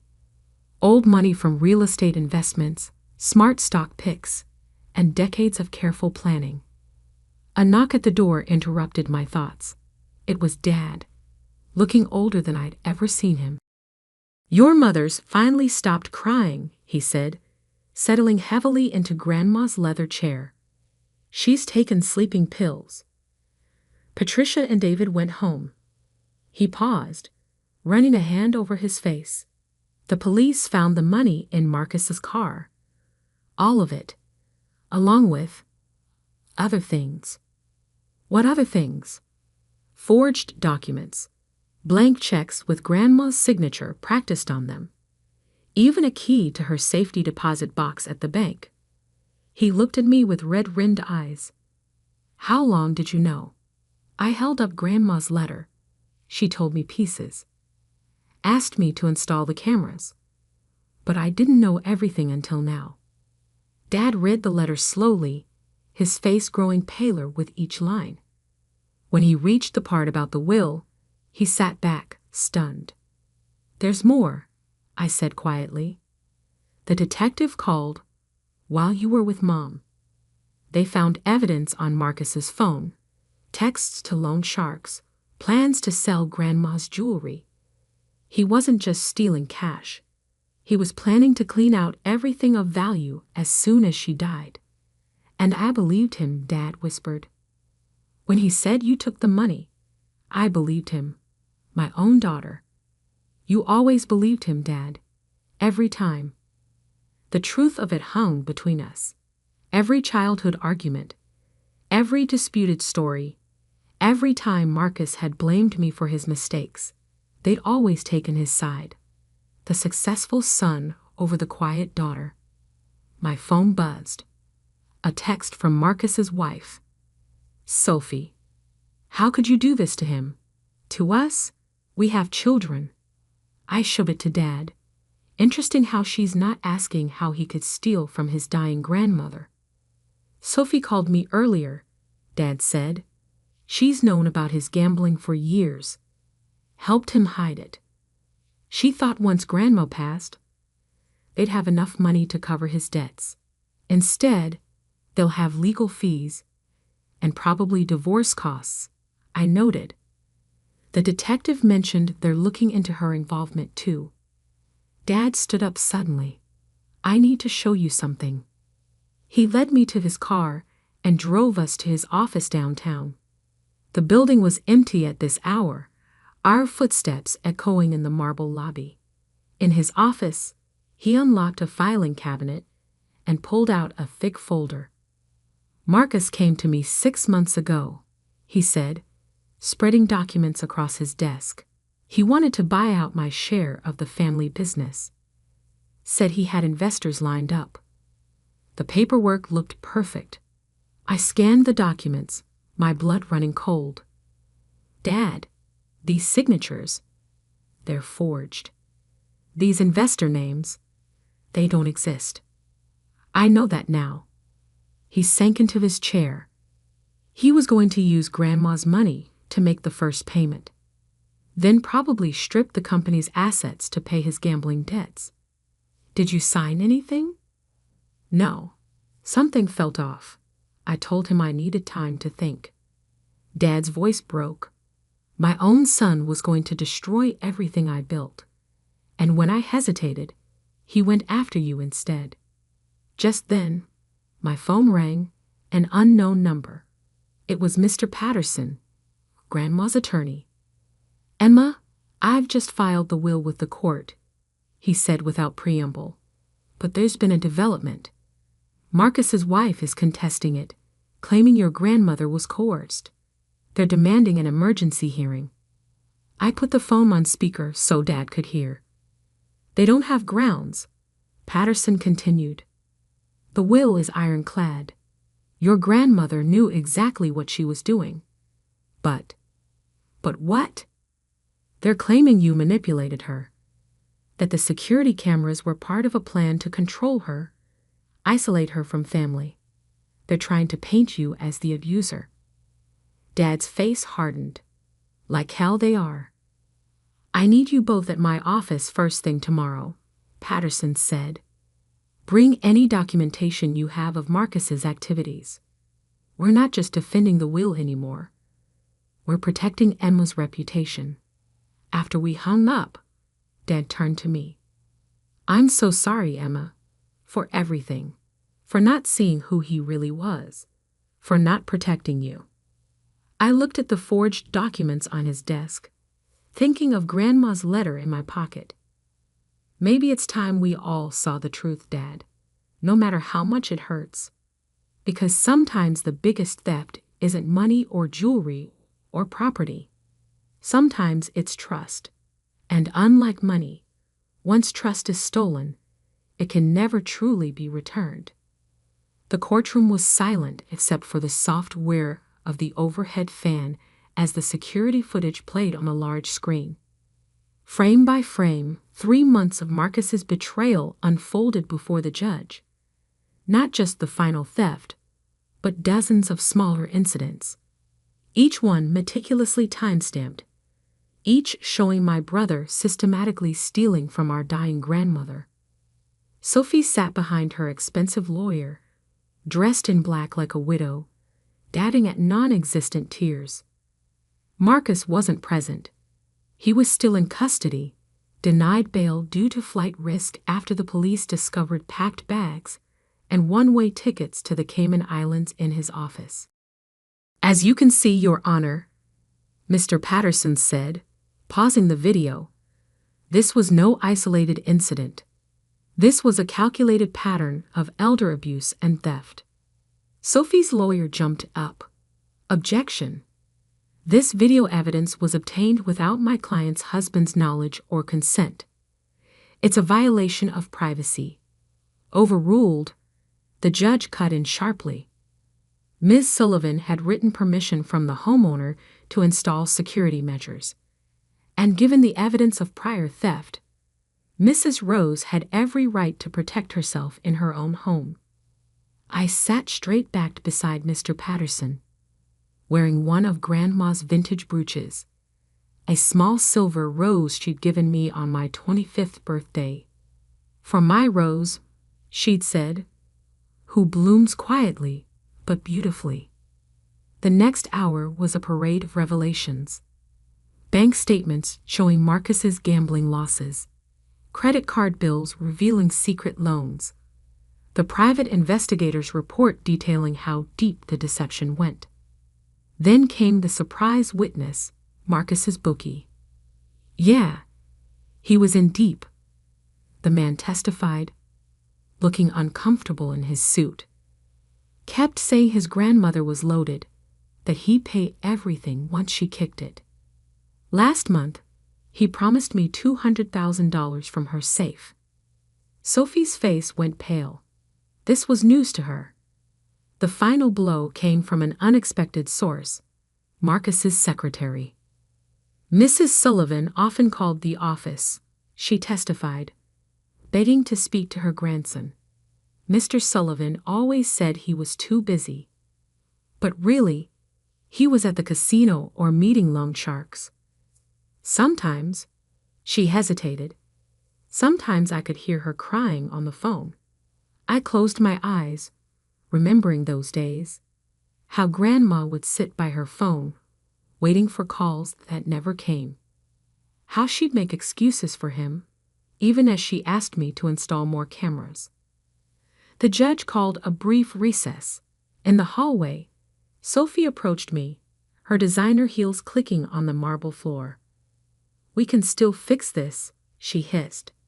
"Drop the charges, split the inheritance. Think about my children, your niece and nephew." I looked at her calmly, like you thought about Grandma when you helped Marcus steal from her, or when you planned to contest her will with lies about me. "You don't understand," she grabbed my arm. "We need that money. The lifestyle we live, the kids' private schools, built on theft and lies." I pulled away. "No wonder Marcus thought he could get away with anything. You enabled every bit of it." Dad appeared beside me. "Sophie, that's enough. Go back to your lawyer." She glared at us both. "You'll regret this, all of it." When court resumed, the judge didn't take long to reach her decision. "The evidence is overwhelming," she declared. Not only was Mr. Sullivan stealing from his grandmother, but he'd attempted to frame his sister for his crimes. The will stands as written. Furthermore, I'm reporting my findings to the district attorney's office for additional criminal charges. Sophie burst into tears. Real ones this time. Additionally, the judge continued, "Given Mrs. Marcus Sullivan's apparent involvement in the attempted fraud regarding this will contest, I'm ordering a separate investigation into her role in these events." Mr. Patterson squeezed my hand as Sophie's lawyer slumped in defeat. Afterward, in the courthouse parking lot, Mom was waiting by her car. She hadn't attended the hearing, couldn't bear to see the family's dirty laundry aired in public, she'd said. "How bad was it?" she asked quietly. "Bad enough that Sophie's probably going to be charged too," Dad answered. "The kids, they'll need support through this." "I'll help with the kids," I said. Everyone looked surprised. "What? They're innocent in all this. Someone should make sure they don't pay for their parents' crimes." Mom started crying, something she'd been doing a lot lately. "I don't understand. How did we not see what he was becoming?" "Because you saw what you wanted to see," I replied. "The successful son, the perfect family man. Even when Grandma tried to tell you something was wrong, you dismissed her as a confused old woman." "And you?" she whispered. "What did we see when we looked at you?" "Nothing, Mom." That was the problem. The next few weeks were a blur of legal meetings and family therapy sessions. Marcus pleaded guilty to multiple charges, hoping for a lighter sentence. Sophie filed for divorce, then was arrested herself for conspiracy and fraud. The kids went to live with her sister in Connecticut. I moved into Grandma's house, my house now. The first night, I sat in her garden, surrounded by her beloved roses, and opened her safe one last time. Inside, behind where the money had been, was one final letter. "My dearest Emma, by now the truth has come out. I'm sorry for the pain it must have caused you, but remember what I always said, roses have thorns for a reason. Sometimes we need them to protect ourselves, to stand strong when others try to clip our stems. You were never second best, my darling. You were always the strongest bloom in my garden, the one who grew despite the shade others cast, the one who stayed true to her nature. The money, the house, the investments, they're tools, not treasures. Use them wisely. Build something beautiful. And remember, not all family is blood, and not all blood is family. Love always, Grandma Rose." I wiped my eyes and looked up at the stars. The same stars she and I used to watch together on nights when she couldn't sleep, worried about Marcus, but afraid to say why. My phone buzzed. A text from Dad.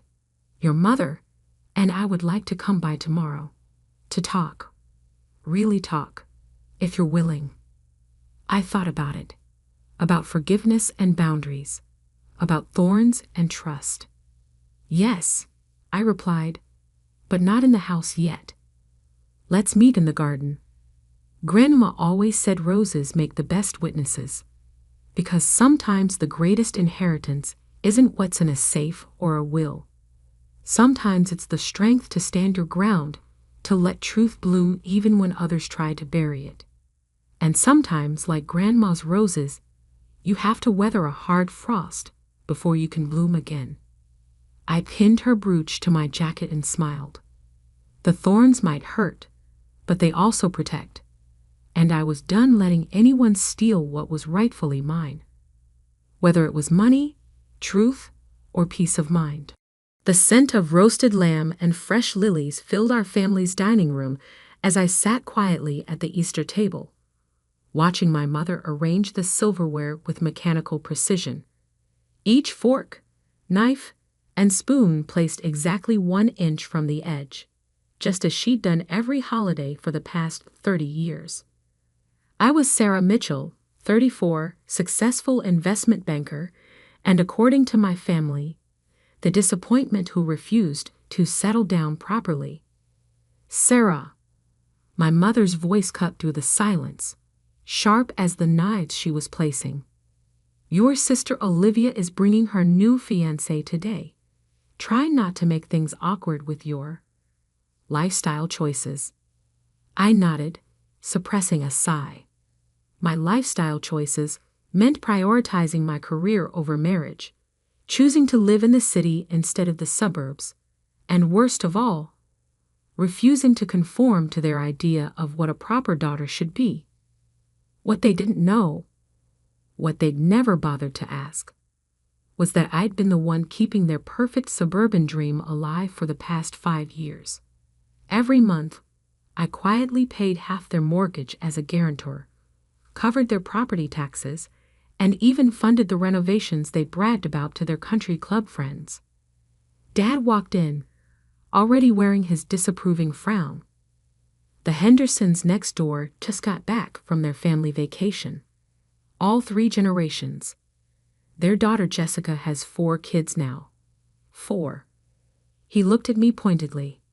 "And here you are, still playing with numbers in that city office of yours." I took a slow sip of water, letting the familiar sting wash over me. The doorbell rang, And suddenly the atmosphere shifted. Olivia had arrived. My younger sister breezed in like a spring commercial come to life. Perfect blonde hair, designer dress, and on her arm, James, the investment banker fiancé who apparently made her life complete. Behind them, our brother Michael, his wife Emma, and their 2 children completed the picture-perfect family portrait. Sarah, Olivia's voice dripped with fake sweetness. Still wearing pantsuits to family gatherings? Some things never change. The next hour passed in a blur of backhanded compliments and pointed remarks. How brave I was to focus on my career. How independent I must feel in my little apartment, which was actually a penthouse I owned outright. How they hoped I'd find someone special before it's too late. Then came the moment that would change everything. We have an announcement. Olivia beamed, clutching James's hand. We're buying the old Victorian on Maple Street. Mom, Dad, we'll be right in the neighborhood. My father's face lit up. The Hendersons' old place. That's wonderful. But isn't it a bit pricey for a starter home? James cleared his throat. Well, actually, we were hoping to discuss that. We need help with the down payment. Just a small loan from the family. I watched as my parents exchanged glances. My mother spoke first. Of course we'll help. Family takes care of family. We can remortgage the house. No. The word left my mouth before I could stop it. Everyone turned to stare at me. Excuse me. My father's voice had that dangerous edge I remembered from childhood. You can't remortgage the house, I said quietly. You're already leveraged to the maximum. The only reason you qualified for the current rate was because I'm your guarantor. The silence that followed was deafening. Then my father's face turned that particular shade of purple I'd learned to fear as a child. You, he sputtered. What do you mean? You're our guarantor? I placed my fork down carefully. 5 years ago, when the housing market crashed, and you were about to lose the house, I stepped in. I've been guaranteeing your mortgage and helping with payments ever since. That's impossible, my mother whispered. The bank manager, Tom, he said it was all sorted out. Yes, I replied, because I sorted it out. I make 6 times what Dad makes in a year. My credit rating and income are what kept this house in the family. The room erupted. Olivia was screaming about her dream home being ruined. Michael was demanding to know why nobody told him. My father's face had gone from purple to white. You had no right, he hissed. No right to interfere in our financial affairs. Who do you think you are? I stood up slowly. I'm your daughter, the one who's been saving this family from bankruptcy while you all mocked her choices. Bankruptcy? My mother's voice rose hysterically. We are not some charity case. We don't need your money. Fine. I reached for my phone. Then you won't mind if I withdraw my guarantee. I'm sure you can manage the payments on your own. Don't you dare. My father slammed his fist on the table, making the crystal glasses jump. You ungrateful manipulative. You think because you have money, you can control us? No, Dad. I never wanted control. I just wanted your respect. Respect? He laughed bitterly. You want respect? You're dead to us. Dead. He stormed to the mantel, grabbed the family photo from last Christmas, and yanked it from its frame. With theatrical fury, he tore it in half and threw it in the trash. Get out, he roared, and don't ever come back. I stood up calmly, grabbed my bag, and walked to the door. Behind me, I could hear Olivia sobbing about her ruined future, Michael trying to calm everyone down, and my mother's theatrical wailing. As I reached my car, I pulled out my phone and dialed a number I knew by heart. "Hello, this is Sarah Mitchell. I need to speak to someone about removing myself as guarantor from the Mitchell family mortgage." The first text came before I even reached my apartment. "Sarah, please. Let's talk about this." "Mom." Then another. "You can't do this to your family." "Dad." By midnight, my phone was buzzing constantly. Texts, calls, voicemails, all begging me to reconsider. But as I sat in my quiet penthouse, watching the city lights twinkle below, I felt something I hadn't felt in years. Peace. Because sometimes, being dead to your family is better than being alive and invisible. By Monday morning, my phone had 78 missed calls, 156 text messages, and 23 voicemails. I scrolled through them as I sipped my morning coffee in my office on the 47th floor of Manhattan's financial district. "Sarah, please," the bank called. "We need to talk." "Mom, you're destroying this family." "Dad, how could you be so selfish?" "My house deposit." "Olivia, let's be reasonable about this." "Michael." I placed my phone face down on my desk and turned to the window, watching the early morning sun glint off neighboring skyscrapers. My assistant Jessica knocked softly before entering. "The Mitchell family is in the lobby," she said, her expression carefully neutral. "All of them. Your father's causing quite a scene." I closed my eyes briefly. Of course they'd come here. They'd never respected my boundaries before. Why start now? "Security?" I asked. "Standing by. Want me to have them removed?" I considered it for a moment. "No. Send them up. But first, call Thomas Martinez from legal to join us." 10 minutes later, my family burst into my office like a storm. Dad led the charge, his face red, followed by Mom clutching her designer handbag like a shield. Olivia and James hung back, while Michael tried to look diplomatic. "Well," Dad bellowed, gesturing around my corner office, "this is quite the setup you have here. Nice to see our mortgage payments funded such luxury." I didn't flinch. "I earned every inch of this office, Dad, just like I earned the money I used to save your house. Multiple times." "Save our house?" Mom stepped forward. "We never needed saving. We were fine until you interfered." Thomas chose that moment to enter, carrying a thick folder. "Mrs. Mitchell, I believe these documents would suggest otherwise." "Who are you?" Dan demanded. "Thomas Martinez, legal counsel for Mitchell Financial Group." He began laying documents on my conference table.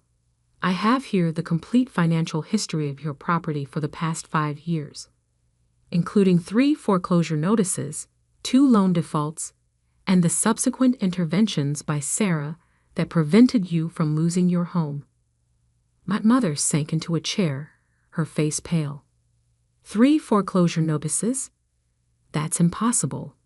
We always paid our bills." "No, Mom," I said quietly. "I paid your bills. Every time Dad's business struggled, every time you remodeled the house with money you didn't have, every time Olivia needed another small loan, I covered it. All of it." But Tom at the bank," Dad stuttered, "called me directly," I finished, "because I'm one of the bank's biggest private clients. When you were about to default on your 4th refinancing, he contacted me. I could have let the bank foreclose. Instead, I stepped in, anonymously." Thomas opened another folder.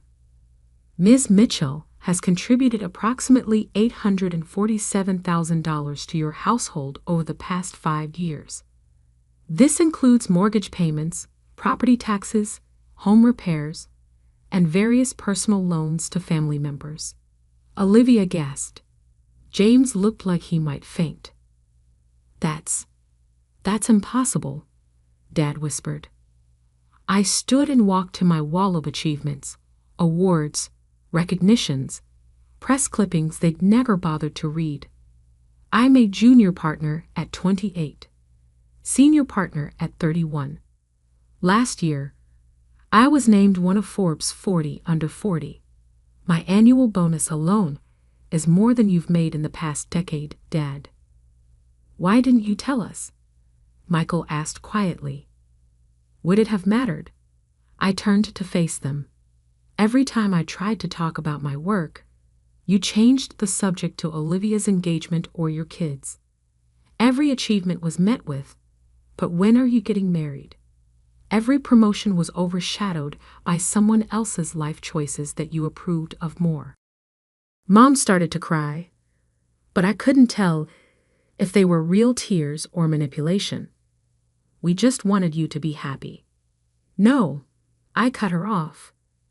You wanted me to be like you, to live in the suburbs, marry young, have kids, to need you. But I chose differently. I chose to be independent, strong, successful, and you punished me for it at every turn. So this is revenge. Dad's voice rose again. Pulling the rug out from under us because we hurt your feelings? No, Dad. This is boundaries. You declared me dead to you. Dead people don't pay mortgages. Thomas cleared his throat. The bank has already processed Ms. Mitchell's withdrawal as guarantor. Given your financial history, they're requiring immediate review of your loan terms. You'll be receiving official notice this afternoon. But what about my house? Olivia wailed. The down payment is no longer my concern, I said firmly. Neither is the family home, your country club membership, or any other financial obligations you've been hiding from each other. You'll regret this, Dad growled, but his voice shook. Family is everything, Sarah. You're choosing money over blood. No, Dad. You chose your pride over accepting that your daughter succeeded in ways you never imagined. You chose appearance over reality. You chose to throw away my photo rather than face the truth that the daughter you dismissed has been carrying this family for years. Please, Mom tried one last time. We can work this out. We're still your parents. Are we? Michael interrupted suddenly. Everyone turned to look at him. Are we really still family after how we treated her? After everything she just showed us? Silence fell over the office. Outside, the city continued its Monday morning rush, unaware of the drama unfolding behind my glass walls. Security will escort you out, I said finally. The bank will be in touch about your options. I suggest you start looking at downsizing alternatives. You can't do this. Dad made one last attempt, but his voice had lost its authority. I already have. I turned back to my desk. Goodbye, Dad. Mom, everyone. Consider this my final gift to you, the truth. As security led them out, I could hear Olivia's sobs echoing down the hallway, my mother's attempts at manipulation, my father's angry muttering. But for the first time in my adult life, their voices didn't have power over me. Jessica appeared with a fresh cup of coffee. Your 10 a.m. is waiting.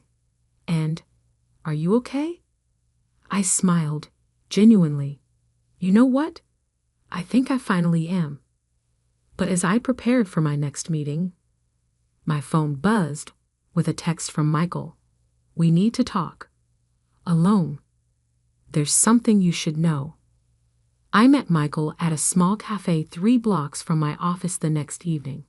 It was neutral territory, far from both our family home and my corporate world. He was already waiting when I arrived, looking older than his 36 years, turning a coffee cup between his hands. You look well, he said as I sat down. Success suits you. What did you want to tell me, Michael? He sighed, reaching into his briefcase. I found these while cleaning out Dad's home office last night. They were hidden in a false bottom drawer. He slid a stack of old envelopes across the table. My breath caught. I recognized my own handwriting immediately. Letters I'd sent home during my first years in finance. Letters that Mom and Dad had claimed never arrived. There's more, Michael continued, his voice heavy. Dad's been lying about the business for years. It's not just struggling, it's completely underwater. He's been running a shell game, taking loans from one bank to pay another. Your guarantee on the house was the only thing keeping the whole house of cards from collapsing. I opened one of the old letters with trembling hands. Inside was a check I'd sent home 8 years ago, never cashed, and a note describing my first major bonus. I'd been so proud, so eager to share my success with them. Why are you showing me this now? Michael ran a hand through his graying hair. Because I was wrong too. We all were. We watched them tear you down year after year, and we said nothing. I convinced myself it wasn't my business, that staying neutral was the right thing to do.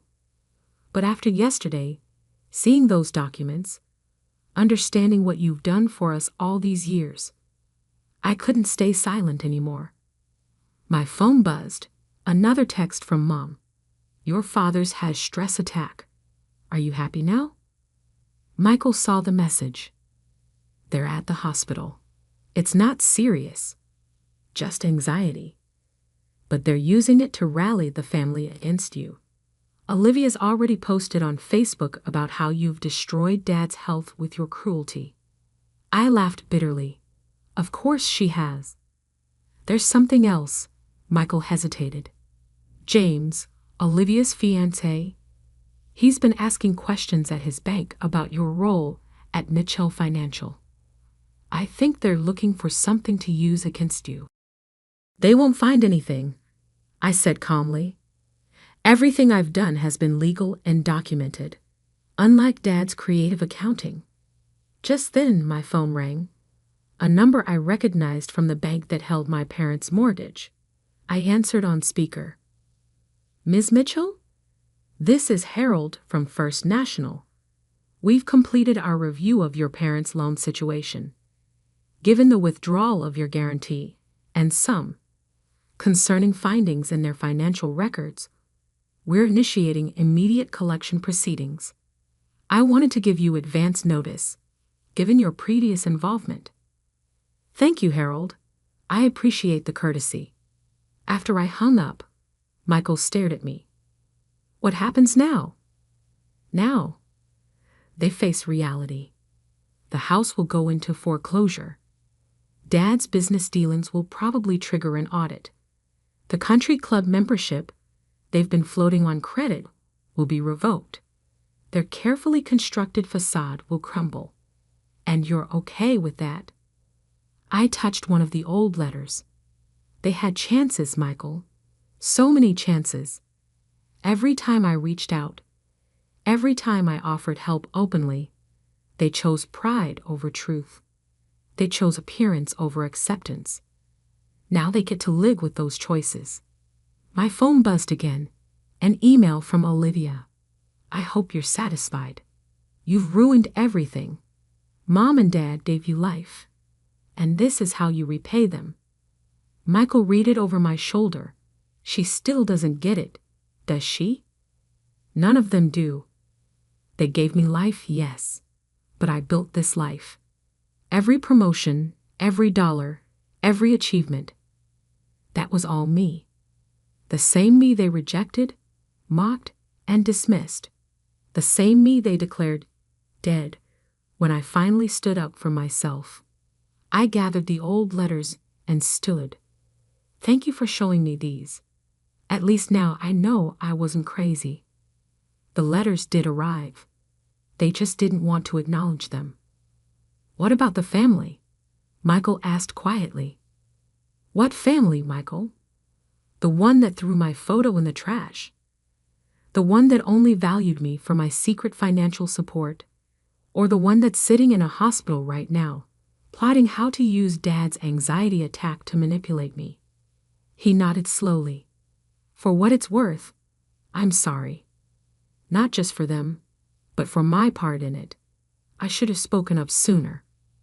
As I walked out of the cafe, my phone lit up with a final text. From Dad. The bank called. Is this what you wanted? To destroy everything we built? To punish us? Fine. You win. But remember this, you'll always be the daughter who betrayed her family. I typed back one last response. No, Dad. I'm the daughter who finally stopped betraying herself. 3 months later, I stood in my office, watching the movers pack up the last of my parents' belongings from their foreclosed home. The bank had sold it at auction, ironically, to a young female executive who reminded me of myself 10 years ago.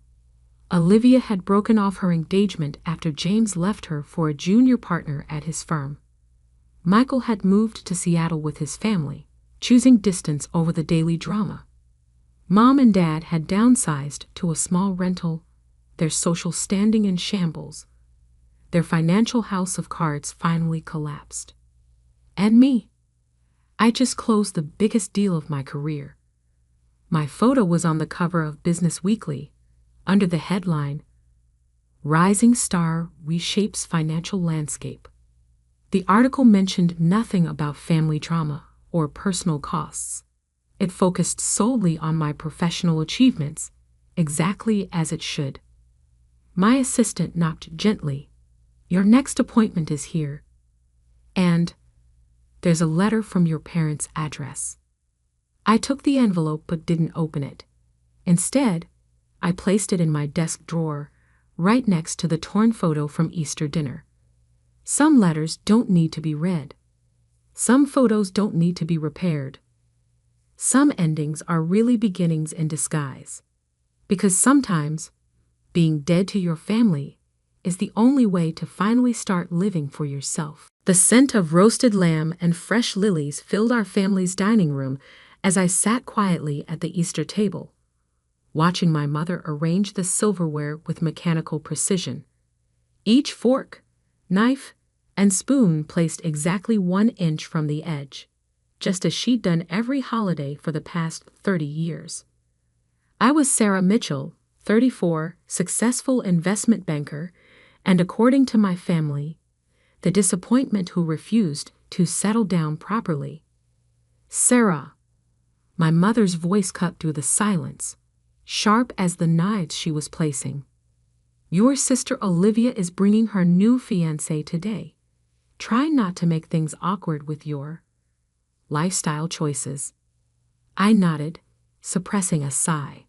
The mahogany boardroom of Harrison Industries felt especially suffocating that morning.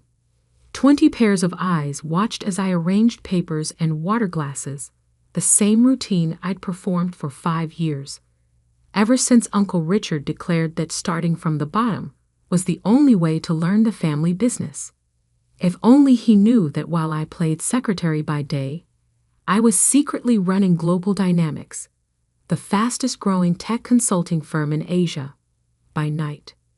Sarah, coffee for the board members, Uncle Richard barked, adjusting his Rolex with that familiar smug expression. And try not to spill it this time. I bit back a smile, thinking of the $500 million deal I'd closed from my phone in the supply closet yesterday. Right away, Uncle Richard. The quarterly shareholders' meeting was particularly tense today.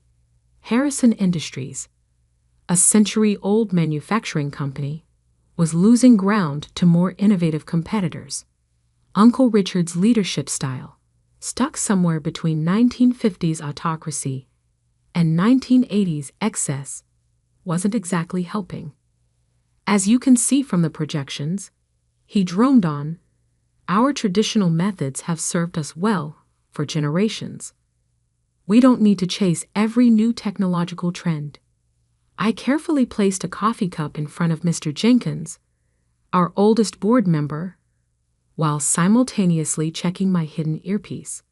My actual executive team at Global Dynamics was updating me on our latest acquisition. "The Japanese merger is complete," whispered James, my CFO, through the discreet device. "Stocks up 12% in Tokyo. And the Singapore office?" I murmured, pretending to adjust my hair. "Exceeding projections by 40%. By the way, the Financial Times interview is confirmed for next week. They're calling you the Shadow CEO, the mysterious woman revolutionizing Asian tech markets." Uncle Richard's voice cut through my conversation. "Sarah, are you daydreaming again? The board members need their reports." I distributed the folders, fighting to keep my expression neutral as I noticed their outdated projections and flawed analysis. Harrison Industries was bleeding market share, but Uncle Richard remained convinced that tradition would save them. "Now," he continued, "about this ridiculous suggestion to digitize our operations." Actually, I couldn't help interjecting, digitization could increase efficiency by at least 30%. The room fell silent. Uncle Richard's face reddened. "Sarah, you're here to take notes, not offer opinions. Know your place. But the market data clearly shows." "Enough!" He slammed his hand on the table. "You're just the secretary. Leave the real business decisions to those qualified to make them." Just then, the boardroom doors burst open. Mr. Tanaka, CEO of Asia's largest tech conglomerate and Harrison Industries' most important potential client, strode in with his entourage. "Sarah," he exclaimed warmly, "there's my brilliant CEO. I just flew in to finalize our partnership personally." The room froze. Uncle Richard's coffee cup clattered against his saucer. "I must say," Mr. Tanaka continued, "Global Dynamics' transformation of the Asian market is remarkable. Your vision for integrating AI with traditional manufacturing is revolutionary." "Global Dynamics?" Uncle Richard stammered. "But that's the company that's been eating our market share in Asia." Mr. Tanaka looked confused. "Yes, under Sarah's leadership, they've become the most innovative force in the industry. That's why we're moving all our contracts from Harrison Industries to them." He turned to me. "Though I'm confused why you're serving coffee, Sarah. Shouldn't you be running this meeting?" I straightened up, finally dropping the subservient posture I'd maintained for years. "Actually, Mr. Tanaka, I was just about to make an announcement." From my secretary's notebook, I pulled out a stack of documents and handed them to the board's legal counsel. "As of this morning, Global Dynamics owns 51% of Harrison Industries shares. I've spent the last 5 years quietly buying them through various shell companies." Uncle Richard's face went from red to white. "That's impossible. You're just a secretary?" I smiled, pulling up Global Dynamics' latest market data on the boardroom screen with my phone. "While you were teaching me to know my place, I built a company worth 10 times what Harrison Industries is worth today." The board members were frantically Googling on their phones, expressions shifting from shock to awe as they discovered who I really was. "The Shadow CEO," Mr. Jenkins whispered. "It was you all along." "Sarah Harrison," Mr. Tanaka announced proudly, "the woman who transformed Asian manufacturing while her own family underestimated her. Rather ironic, isn't it?" I took my uncle's seat at the head of the table, enjoying the way he stumbled back in shock. "Now, about that digitization plan." My phone buzzed. Global Dynamics stock had just jumped another 15% on news of the acquisition. Uncle Richard's precious Rolex suddenly looked very outdated compared to my quantum-powered smartwatch that controlled operations across 3 continents. "Shall we begin the real meeting?" I asked, opening my laptop. "I believe we have some long overdue changes to discuss." The secretary's notebook lay abandoned on the side table, 5 years of careful notes and secret strategies finally paying off. Sometimes the best revenge isn't just success. It's succeeding so spectacularly that those who doubted you have to watch you take their power right from under their noses. And this was just the beginning. The next 24 hours were a masterclass in corporate restructuring. The Harrison Industries boardroom, once my prison of pretense, had become my command center. Screens displayed real-time data from Global Dynamics operations worldwide, while my actual executive team coordinated the merger via holographic conference. "The Asian markets are ecstatic," James reported, his hologram gesturing to the latest figures. "Harrison Industries stock jumped 40% just on the announcement of our takeover. They're calling it the Secretary's coup on CNBC." I smiled, remembering Uncle Richard's face when security had escorted him from his office, my office now. "And the family?" In complete meltdown. "Your Aunt Patricia has called every society columnist in town, trying to explain why she never mentioned her entrepreneurial niece before. Your cousins have suddenly updated their LinkedIn profiles to highlight their connection to you. And Uncle Richard." James grinned. "He's been sitting in his country club for 6 hours, drinking scotch, and telling anyone who'll listen that he taught you everything you know." "How generous of him," I replied, watching our merger announcement dominate every financial news channel, though I don't recall how to secretly build a multi-billion-dollar empire being part of his mentorship program. My phone lit up with my mother's face, the 20th call since yesterday's revelation. "This time," I answered. "The family emergency meeting is in chaos," she blurted. "Grandmother keeps showing everyone that Forbes article about the shadow CEO and asking why nobody noticed her granddaughter was running Asia's fastest-growing company. Perhaps they were too busy telling me how to properly arrange the coffee cups," I said, signing off on another billion-dollar acquisition. "And your father? God, Sarah. He's simultaneously proud and mortified. He keeps saying he should have known something was up when you bought that modest apartment in Singapore, the one that apparently takes up the top 3 floors of the city's most expensive building." I glanced at the latest property reports from my real estate division.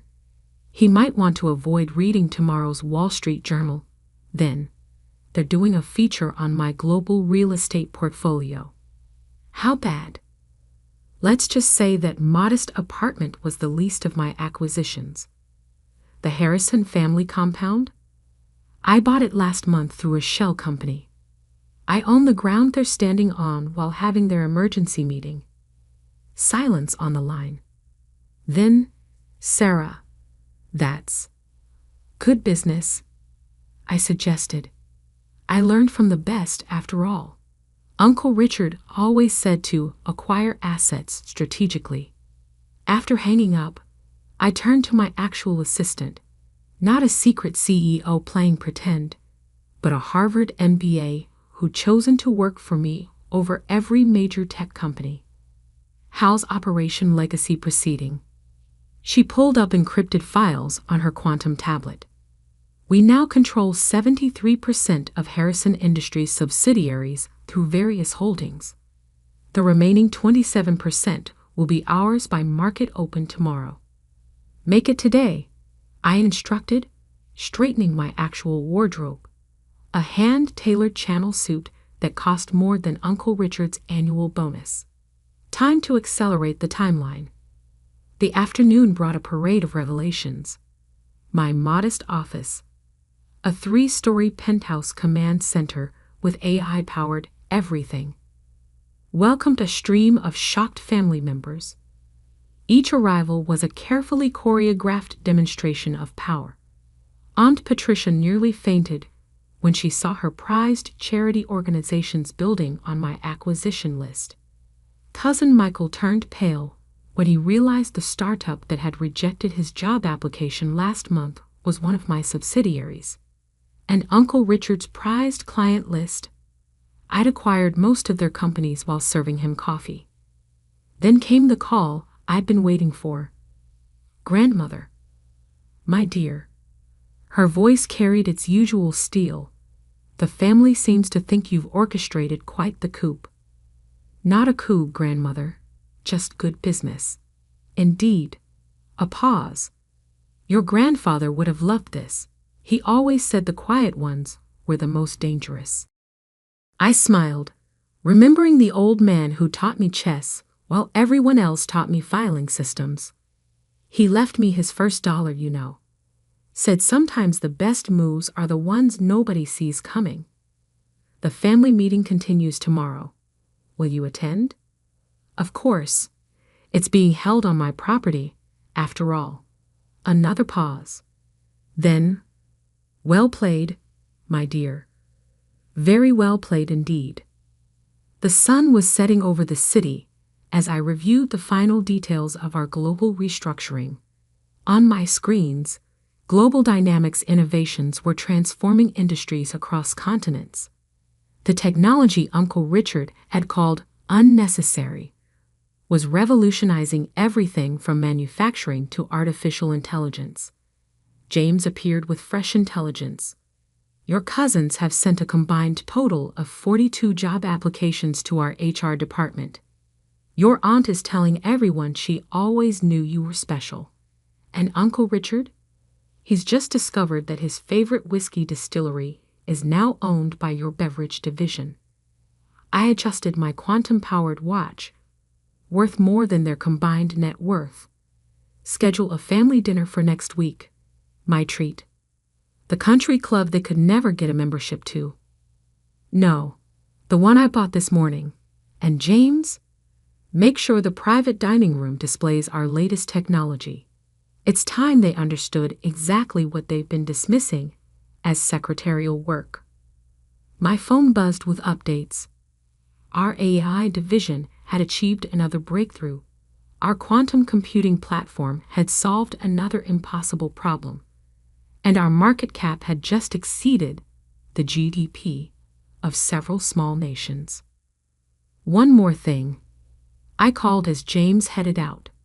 That list of companies that rejected Harrison Industries partnership offers over the years. Yes. Buy them. All of them. Then put Uncle Richard's old office furniture in their lobbies. Let's call it a design installation. He raised an eyebrow. That's 34 companies across 4 continents. 35, actually. I just added Uncle Richard's golf club to the list. I turned back to the city view, watching lights flicker on across the empire I'd built while they thought I was filing papers. Sometimes the best lessons about knowing your place come from someone changing the entire playing field. The quantum processors hummed softly in the background, calculating futures they couldn't begin to imagine. Tomorrow's family meeting wouldn't just change Harrison Industries, it would reshape the entire family dynamic. And I was just getting started. The Harrison family estate, my estate now, loomed against the morning sky as my quantum-powered Maybach glided through the gates. Security teams, discreetly positioned throughout the grounds, confirmed my arrival through encrypted channels. 5 years of playing secretary had taught me the value of staying 10 steps ahead. The families all assembled in the main hall. James reported through my earpiece. Your uncle arrived an hour early, tried to access his old office files, and discovered his passwords no longer work. He's been pacing ever since. I smiled, checking my reflection in the car's smart glass window. Gone was the meek secretary's uniform. Today's armor was a hand-tailored Valentino suit that cost more than Uncle Richard's car. and grandmother, holding court in her usual chair. Though technically, it's your chair now, since you own the building and everything in it. The front door opened before I reached it. Inside, the familiar family tableau had taken on a different energy. Cousins who once ignored me now straightened their postures. Aunts who dismissed me as Richard's charity case nervously adjusted their jewelry from companies I now controlled. Sarah. Grandmother's voice cut through the tension. She hadn't moved from her throne-like chair, but her eyes held new respect. I believe you called this meeting. I did. I took my place at the head of the room, enjoying how Uncle Richard shifted uncomfortably in his peripheral position. We need to discuss the future of Harrison Industries. All of it. There's nothing to discuss, Uncle Richard burst out. This hostile takeover is completely legal, I interrupted, pulling up holographic displays from my quantum watch. As are the other acquisitions you haven't discovered yet. The room filled with floating data, company structures, ownership chains, asset portfolios. The family gasped as they realized the extent of my empire. That building in Dubai, Cousin Michael stammered. The one you said you were visiting for work, is Global Dynamics Middle Eastern headquarters. Yes, I swiped to another display. Just like that small consulting project in Tokyo was actually me orchestrating the largest tech merger in Asian history. Aunt Patricia clutched her pearls. But you were just Richard's secretary. No, grandmother corrected, a hint of pride in her voice. She was never just anything.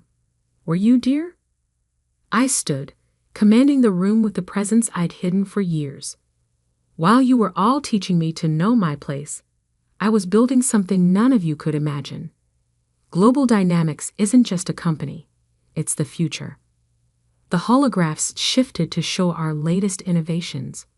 Quantum computing platforms revolutionizing industries, AI systems solving impossible problems, clean energy solutions transforming cities. That silly little laptop you mocked me for always typing on, Uncle Richard? It was controlling operations across 47 countries. Those unnecessary coffee breaks? I was closing billion-dollar deals from the supply closet. My phone buzzed. Another acquisition complete. I added it to the display with a casual gesture. Oh, and I just bought your favorite golf club. The one that blackballed me last year when I applied for membership? I'm turning it into a quantum research facility. The room erupted in chaos.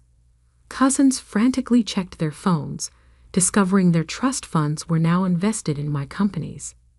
Aunts realized that their social clubs were operating in buildings I owned. Uncle Richard slumped in his chair, his Rolex looking particularly obsolete next to my quantum tech. But why? My mother finally asked. Why pretend for so long? Because you all taught me the most valuable lesson in business. Underestimation is power.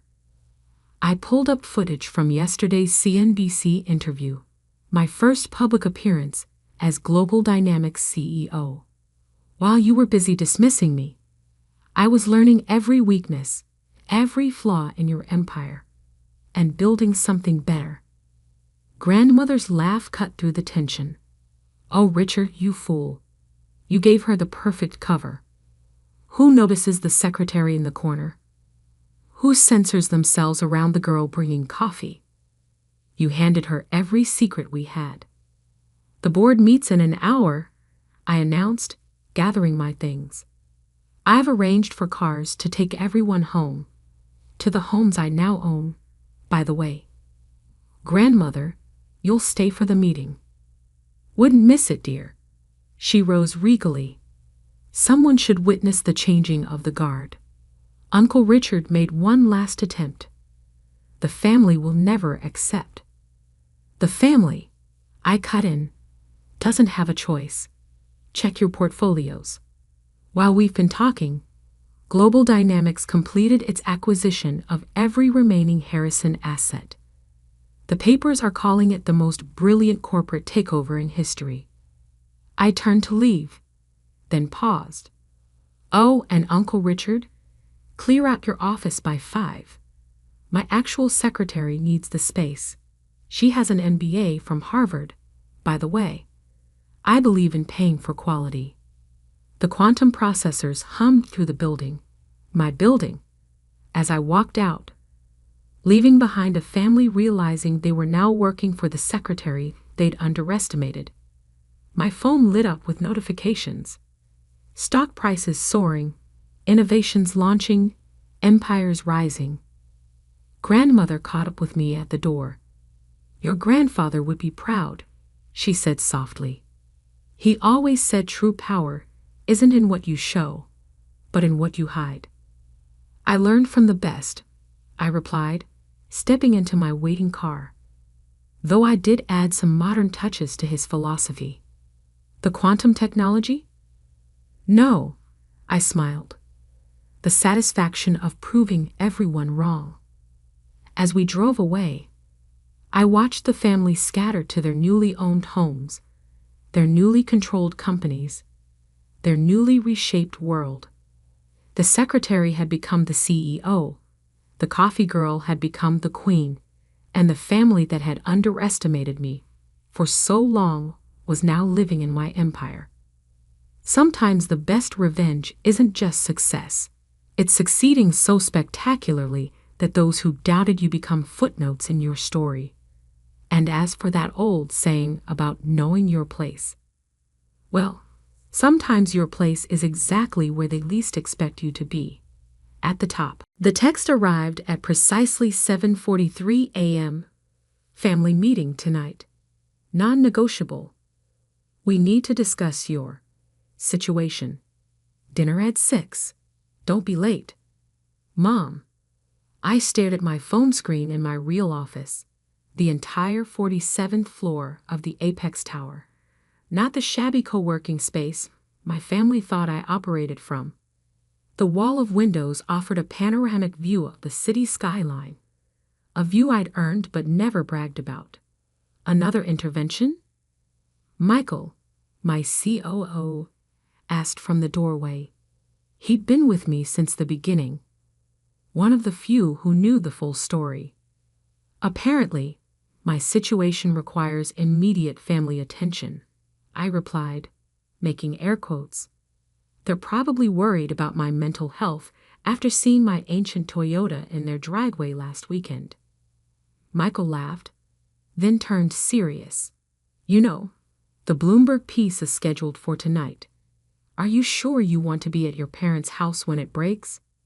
I smiled, straightening the simple black blazer I'd deliberately chosen for today. Actually, I can't think of a better place to be. The last 2 years had been an elaborate performance. While my family thought I was struggling with a failing startup, I'd built Neurotech into a technological powerhouse.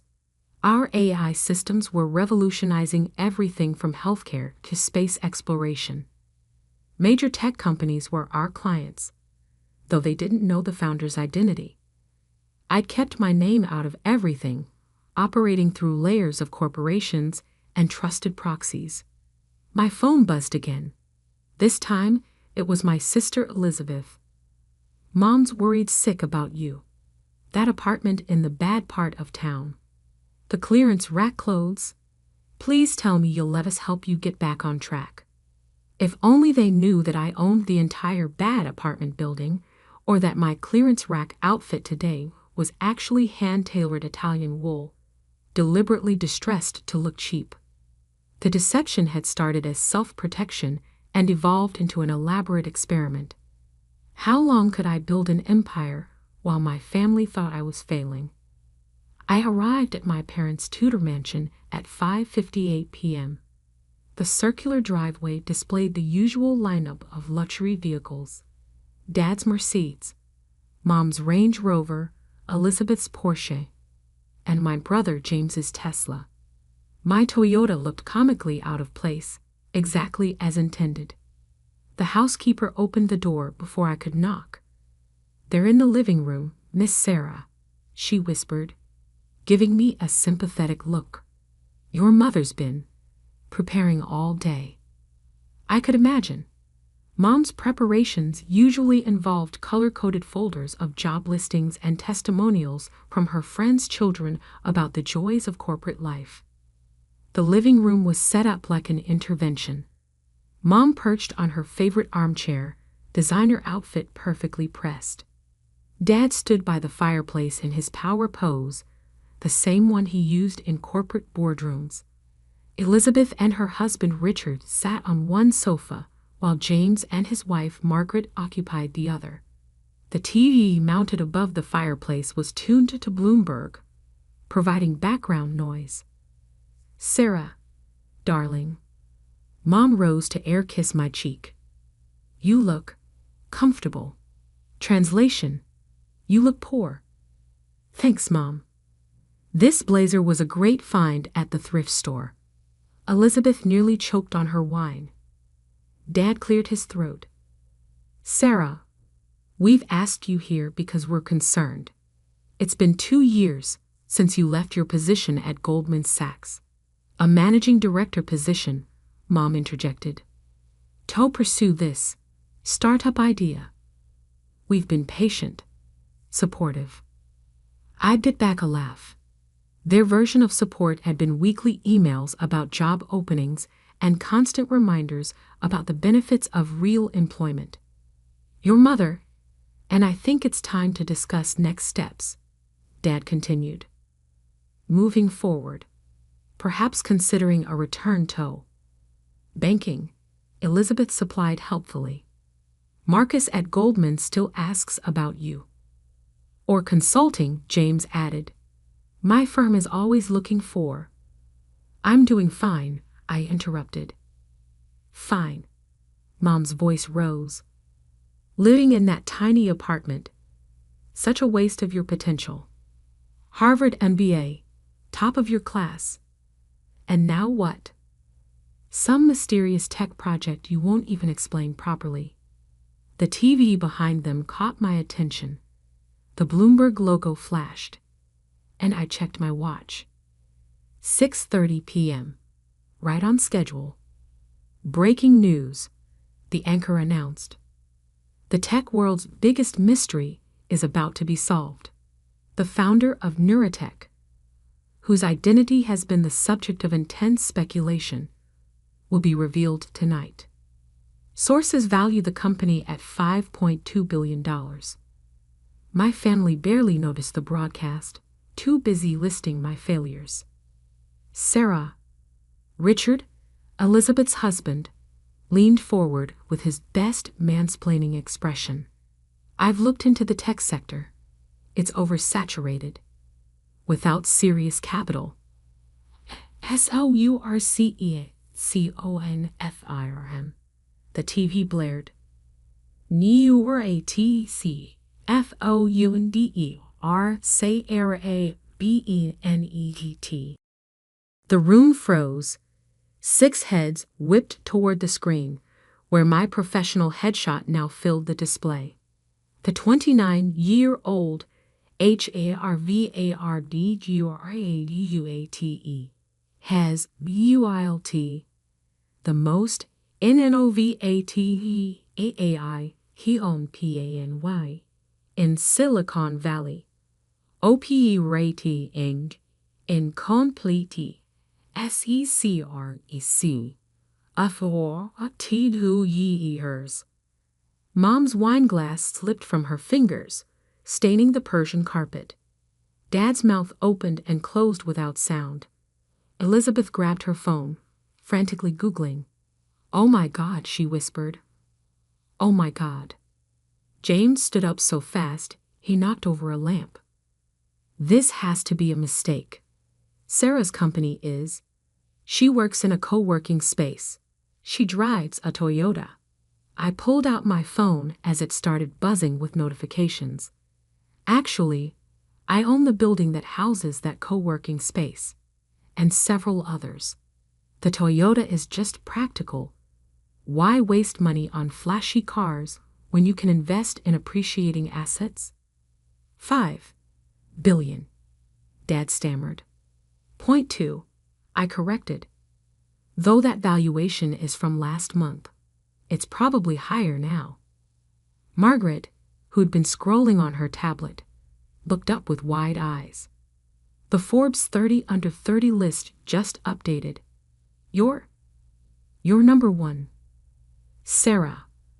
Mom finally found her voice. Why didn't you tell us? I stood up, smoothing my deliberately shabby blazer. You never asked. You were too busy telling me what I was doing wrong to notice what I was doing right. My phone buzzed again. Michael with an urgent update about our latest acquisition. I have to take this. But before I go, I reached into my bag and pulled out 6 manila envelopes, dropping them on the coffee table.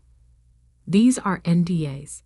If you want to know what Neurotech actually does, you'll need to sign them.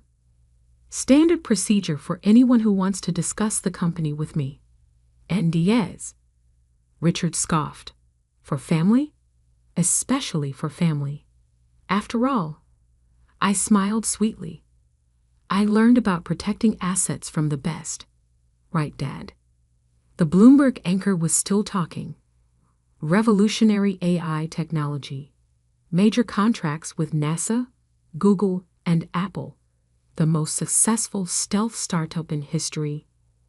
Oh, I paused at the door. And Mom? About that tiny apartment. I own the building. All 50 floors of it. The penthouse is quite nice, but I prefer to keep things simple. It helps me focus on what really matters. I left them there, surrounded by their luxury brands and shattered assumptions, while the TV continued to announce my success to the world. Sometimes the best revenge isn't proving people wrong. It's letting them discover just how wrong they've been all along. And this was just the beginning. The morning after the Bloomberg reveal was chaos incarnate. My phone had 312 missed calls, 1,547 text messages, and enough emails to crash a lesser server. The family group chat, usually reserved for holiday planning and passive-aggressive commentary about my life choices, had exploded.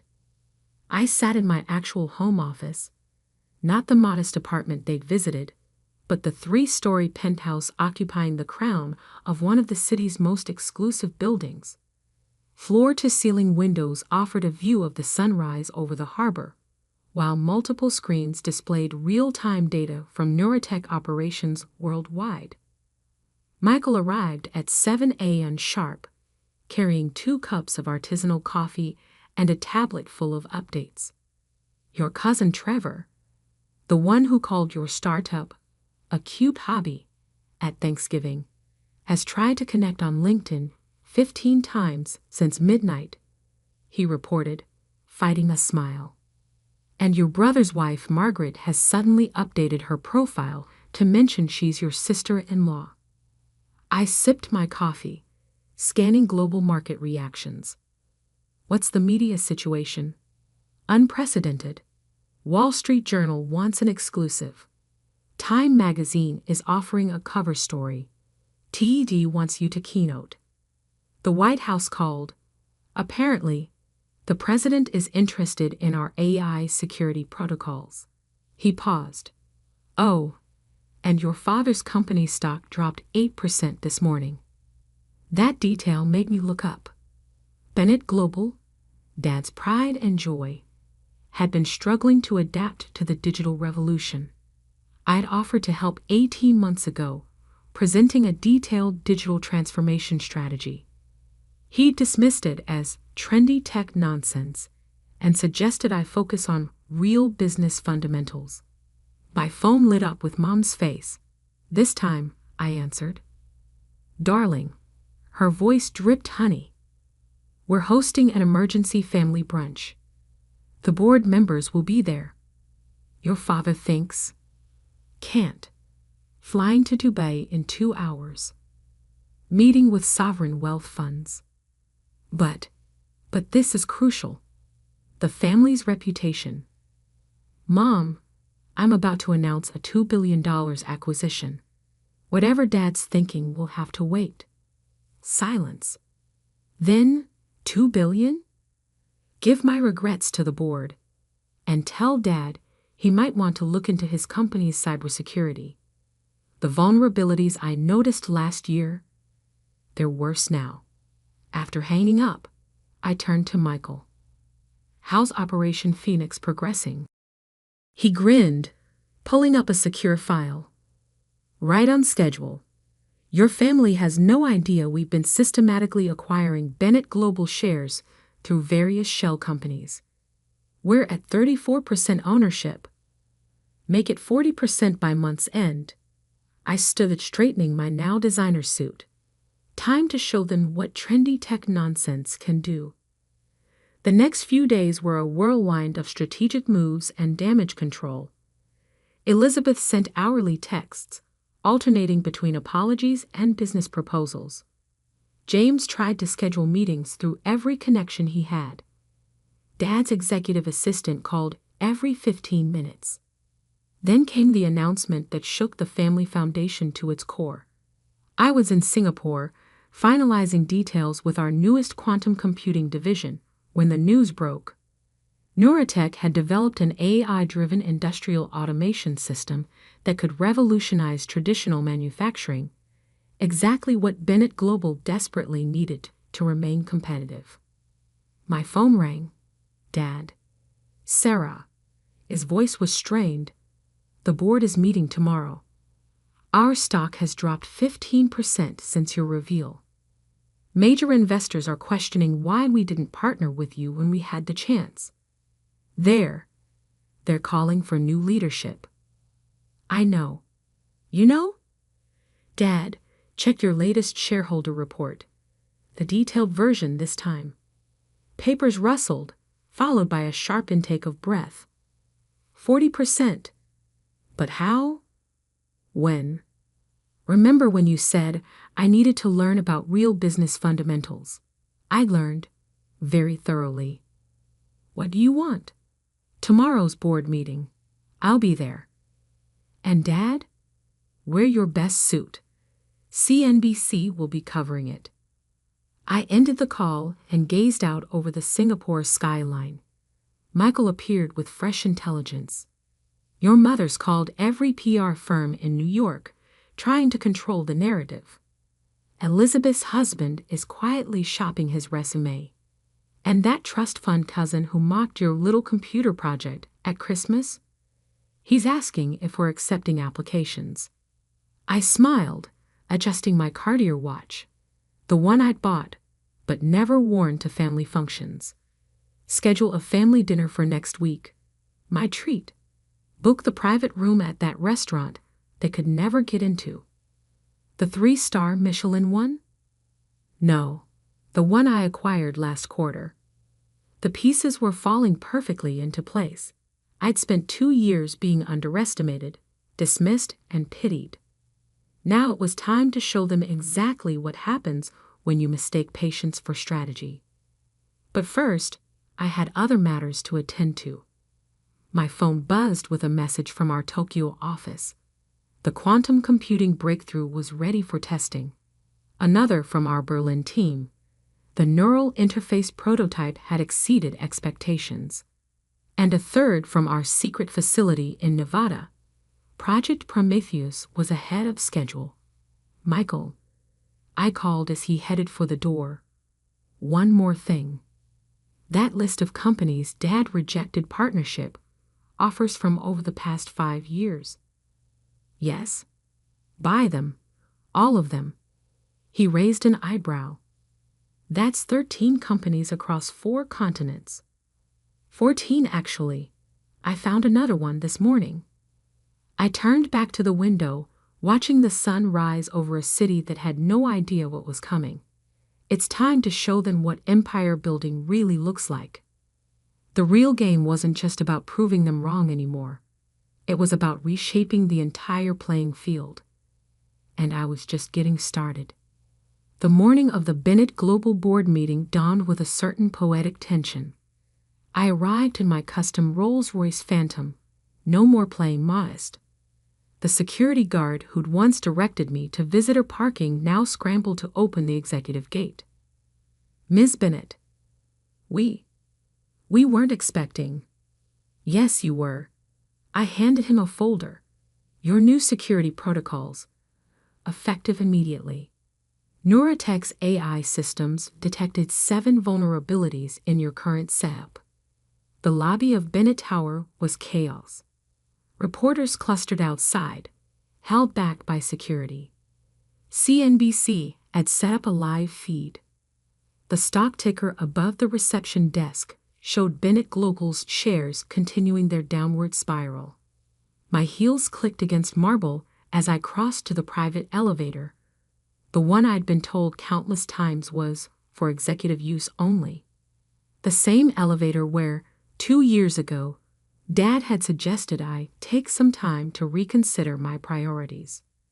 Elizabeth intercepted me at the 50th floor. Her Channel suit couldn't hide her nervousness. "Sarah, please, can we talk? The family's in crisis. Mom hasn't slept in days. And Dad is about to learn the difference between legacy and innovation." I checked my watch. A rare Patek Philippe that cost more than the car she bragged about at last year's Christmas dinner. "The board meeting starts in 20 minutes. I suggest you prepare yourself." Prepare? For what? For the future. The executive floor was a hive of anxious energy. Board members huddled in corners, whispering urgently. Dad's longtime allies avoided eye contact. My brother James stood by the coffee machine, manically refreshing his phone's stock app. Mom appeared, perfect as always except for the worry lines around her eyes. "Darling, whatever you're planning is already done." I nodded to Michael, who'd materialized with a team of lawyers. "The paperwork was filed this morning." The boardroom fell silent as I entered. 24 pairs of eyes watched me take my seat, not in the guest chair where I'd sat during my failed pitch 2 years ago, but at the head of the table, Dad's chair. "This meeting will come to order," the board chairman announced, his voice shaking slightly. "We're here to discuss the future of Bennett Global," I interrupted, opening my laptop. The room's screens came alive with my presentation. Or more accurately, its survival. I stood, commanding the room just as Dad had taught me, though never expecting I'd use these lessons against him. In the past week, Bennett Global's stock has dropped 23%. Market confidence is at an all-time low. Your technological infrastructure is obsolete. Your market share is eroding, and your competitors are evolving while you stagnate. Dad's face reddened. "Now see here. Your AI initiatives have failed. Your digital transformation is years behind schedule. Enter cybersecurity." I clicked to the next slide, showing a real-time visualization of their network vulnerabilities. Well, let's just say it's fortunate that Neuratech discovered these weaknesses before someone less friendly did. The board members shifted uncomfortably. They'd seen the numbers. They knew the truth. However, I continued, there is a solution. Neuratech is prepared to offer a complete technological overhaul. Our AI systems, our quantum computing platform, our neural interface technology, all of it, will modernize every aspect of Bennett Global's operations. Hope flickered across several faces. Then I delivered the knockout blow. As of this morning, Neuratech owns 51% of Bennett Global's shares. This isn't an offer, it's a notification. The merger paperwork has been filed. The press release goes out in 5 minutes. The room exploded. Dad slumped in his chair. Mom gasped. James dropped his phone. "You can't do this." One board member shouted, "This is hostile." This is business, I corrected.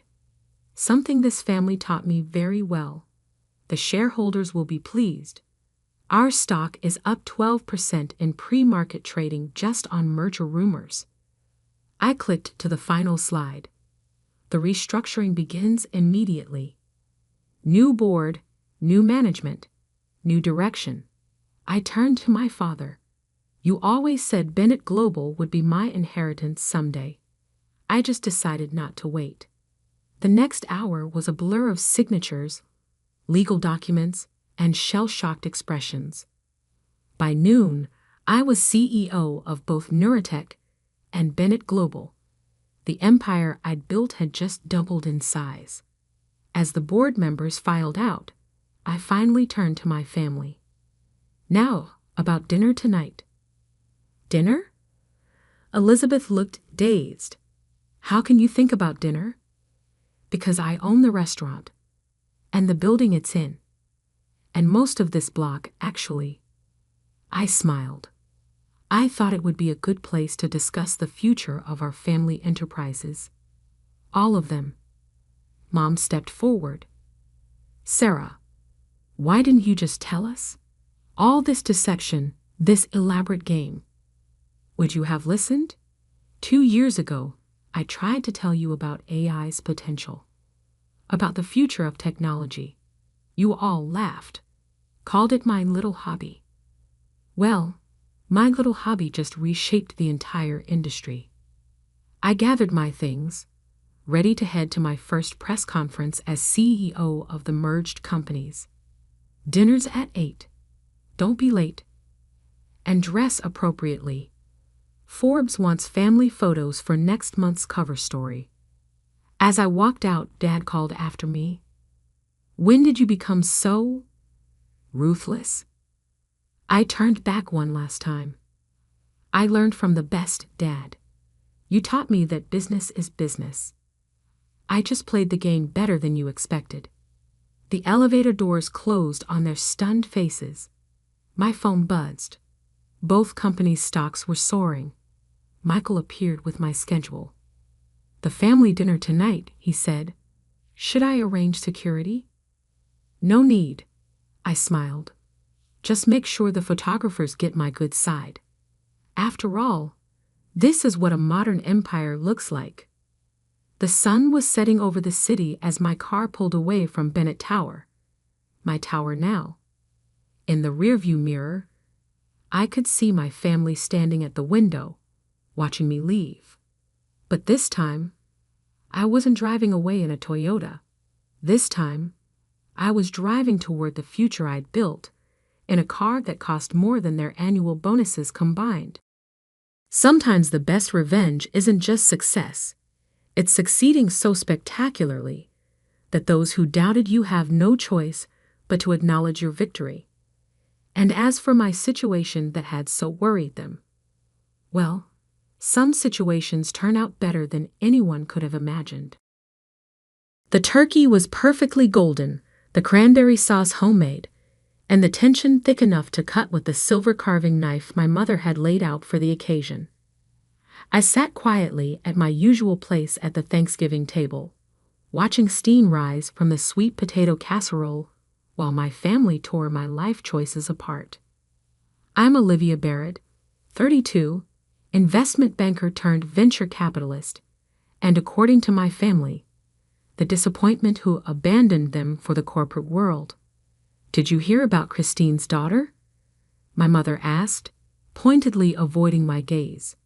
She just had her third baby, staying home with the children, just like a mother should. My sister Amanda nodded approvingly, bouncing her own toddler on her knee. That's what family values look like. Not everyone puts money above their own blood. The dig was aimed at me, of course. Everything had been aimed at me since I'd announced my latest career move, launching my own investment firm instead of taking over the struggling family real estate business. Speaking of family businesses, my father cleared his throat.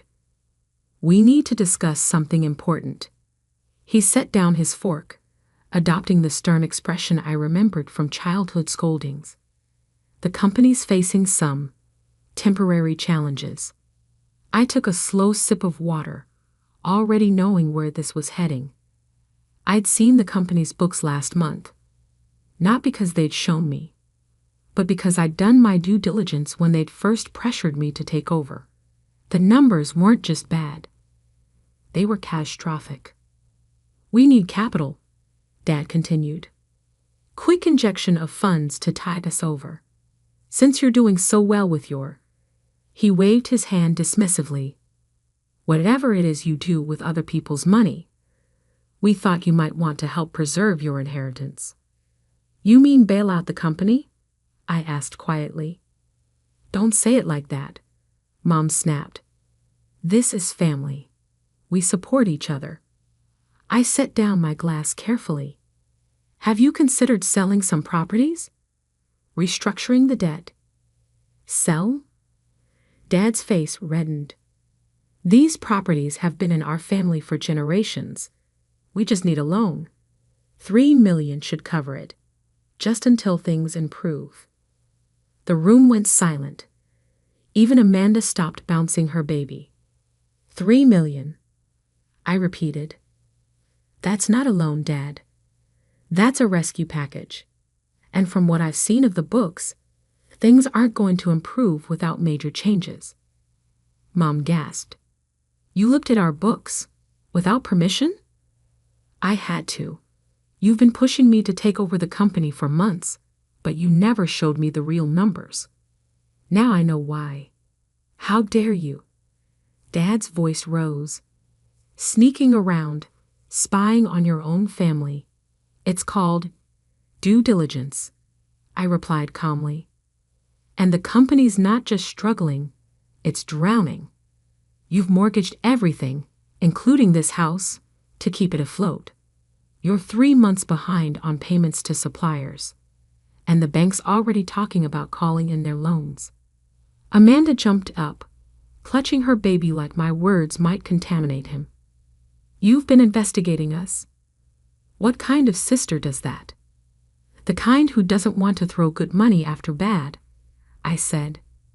"I'm happy to help, but it has to be done right. Professional restructuring, new management, maybe even." "Enough." Dad slammed his fist on the table, making the crystal glasses jump. "We don't need your corporate buzzwords or your conditions. We need loyalty. Loyalty doesn't pay bills, Dad.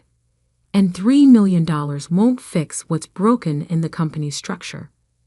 Mom started crying, her usual tactic when things didn't go her way. "After everything we've done for you, the private schools, the college tuition," which I paid back, I reminded her. "Every penny, with interest." "Money," Amanda spat the word. "That's all you care about. Not family, not tradition, just numbers in a bank account." I looked around the table, at the faces of people who'd shaped my childhood, who'd pressured me into business school because family legacy, but now resented my success because it didn't serve their purposes. "The company can be saved," I said carefully. "But not like this. Not by throwing money at old problems. You need to modernize, digitize, maybe sell some underperforming properties." "Never SHOW, your face indeed his how you see again." Dad's roar made everyone jump. He stood up, face purple with rage, pointing at the door. "Get out. You're no daughter of mine. Coming here with your fancy degree and your judgments, thinking you know better than 30 years of family tradition. Dad, please. Out. We don't need your help, or your money, or your conditions. And don't come crawling back when that corporate world spits you out." I stood slowly, gathering my coat and purse. Mom was sobbing dramatically. Amanda was shielding her baby's eyes like I was some kind of monster, and Dad was already pulling out his phone, probably calling the bank for another emergency loan they couldn't afford. "Goodbye, then," I said softly. When you're ready to talk about real solutions, you know where to find me. When hell freezes over, Dad shouted after me. As I walked to my car, I could hear them through the dining room window, already rewriting the story, casting me as the ungrateful daughter who abandoned family in their time of need. What they didn't know was that I'd already seen the notice from the bank. Their main loan was being called in, and the house, the grand family home they'd mortgaged to keep the business afloat, was going to auction in January. I started my car, watching the warm lights of my childhood home glow against the November darkness. They'd chosen pride over practicality, emotion over economics. And in 2 months, they'd learned the hard way that family loyalty doesn't pay the mortgage.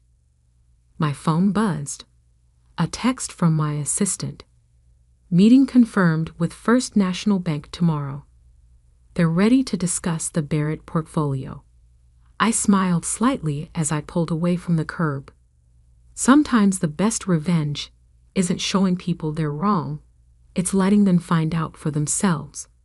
And I had a feeling January's bank auction was going to be very educational indeed. Because while they were screaming at me to get out of their house, I was already making plans to own it. The next 6 weeks passed in a blur of meetings, paperwork, and strategic planning. I watched from a distance as my family's financial house of cards began to collapse, each desperate move making their situation worse. Dad tried everything. Refinancing attempts, begging other relatives for loans, even putting Mom's jewelry up for collateral. But their credit was shot, and word had spread through our extended family about their refusal to accept my help. I sat in my corner office on the 47th floor, reviewing the latest report from my investigator. The family business wasn't just failing. It was a textbook case of mismanagement. Properties left to decay while Dad chased new acquisitions. Rent collections months behind. Staff jumping ship as checks started bouncing. My assistant, Maria, knocked softly. "Your sister's here." Again. I glanced at the security feed on my laptop. Amanda stood in the lobby, looking less polished than usual, clutching her designer handbag like a shield. "Send her up." 5 minutes later, Amanda burst into my office, her facade of superiority cracking. "You have to help," she demanded without preamble. "The bank's foreclosing on everything. Dad's having heart problems from the stress." I kept my voice neutral. I offered help at Thanksgiving. The response was quite clear. That was different. Dad was proud, angry, but now, she slumped into a chair. "They're taking the house, Olivia. The company, everything." "I know." I turned my laptop to show her the foreclosure notices. First National is bundling all the Barrett properties for auction, including the house. Amanda's eyes widened. "You've been watching this happen? Doing nothing?" "Not nothing. I've been preparing." "Preparing for what?" I pulled out a thick folder. "The business can be saved. I have a complete restructuring plan, financing lined up, even potential partners ready to invest. But it would mean changes. Big ones." "What kind of changes?" "Professional management, digital systems. Selling about 40% of the current portfolio to focus on core properties." And I met her eyes. Dad would have to step down. She recoiled. "You want to take over? After walking away?" "I never walked away, Amanda. I got pushed out for suggesting exactly these changes 3 years ago. Remember?" She did remember. I could see it in her face. The family dinner where I'd presented a modernization plan. Dad's rage. Mom's tears. Amanda's smirking support of their rejection. "But that's not even the biggest problem now." I continued. "The house goes to auction next week. Unless someone can come up with..." I checked the papers, $2.7 million to clear the mortgage and liens. Amanda's face crumpled. We can't lose the house. Mom's devastated. My kids. Their rooms, their memories. There might be a way, I said carefully. But you won't like it. What way? I'd buy the house. Through my company. You all stay as tenants until the business situation is resolved. Tenants? She spat the word. In our own home. It's not your home anymore, Amanda. It's the bank's. Next week, it'll belong to whoever wins the auction. And you're just going to swoop in and buy it? Like some vulture? I leaned back, studying my sister. Same superior attitude. Same inability to face reality. No, I said finally. I'm going to offer a solution. One last time. Take this folder to Dad. Tell him to read it. Really read it. If he agrees to the restructuring plan, I'll buy the house and hold it in trust for the family. If not, then I'll still buy it, but as an investment property, and you'll all need to find somewhere else to live. She stood up, shaking. You're blackmailing us. No, I'm offering a business solution to a business problem. The fact that it's family doesn't change the economics. Dad will never agree. Never. I shrugged. Then I guess I'll see you at the auction. After she left, Maria brought in my afternoon coffee. Rough meeting? Predictable meeting, I corrected. They want help, but only on their terms. Still thinking they can dictate conditions from a position of bankruptcy. My phone buzzed. A text from Mom. How dare you threaten to evict us? After everything we've done for you. I showed it to Maria. See? They're already rewriting the conversation. Want to bet how long before they're telling everyone I'm trying to steal their home? The auction's next Thursday, Maria noted. Should I clear your schedule? Yes, and call First National. Tell them Barrett Ventures will be submitting a bid. I turned to the window, watching the winter sun glint off neighboring skyscrapers. Sometimes you have to let people hit bottom before they'll look up. That evening, I drove past the family home. Christmas lights still hung crookedly from the eaves. Dad always insisted on putting them up himself, even though he had no eye for detail. Light glowed from the dining room windows, and I could see them gathered around the table, probably having another crisis meeting, plotting ways to save their pride while losing everything else. My phone lit up with a call from an unknown number. The bank manager. Ms. Barrett, there's been a development. Your father's here, trying to arrange another emergency extension. He's not taking the rejection well. I could hear Dad's raised voice in the background, the familiar bluster turning desperate. Do you need me to come down there?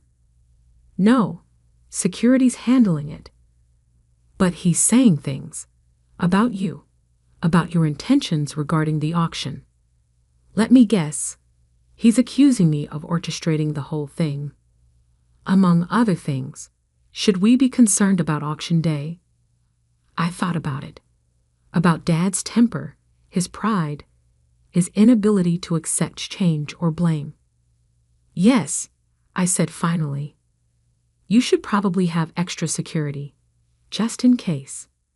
Because sometimes the people who claim to love you most are the ones most likely to lash out when their control slips away.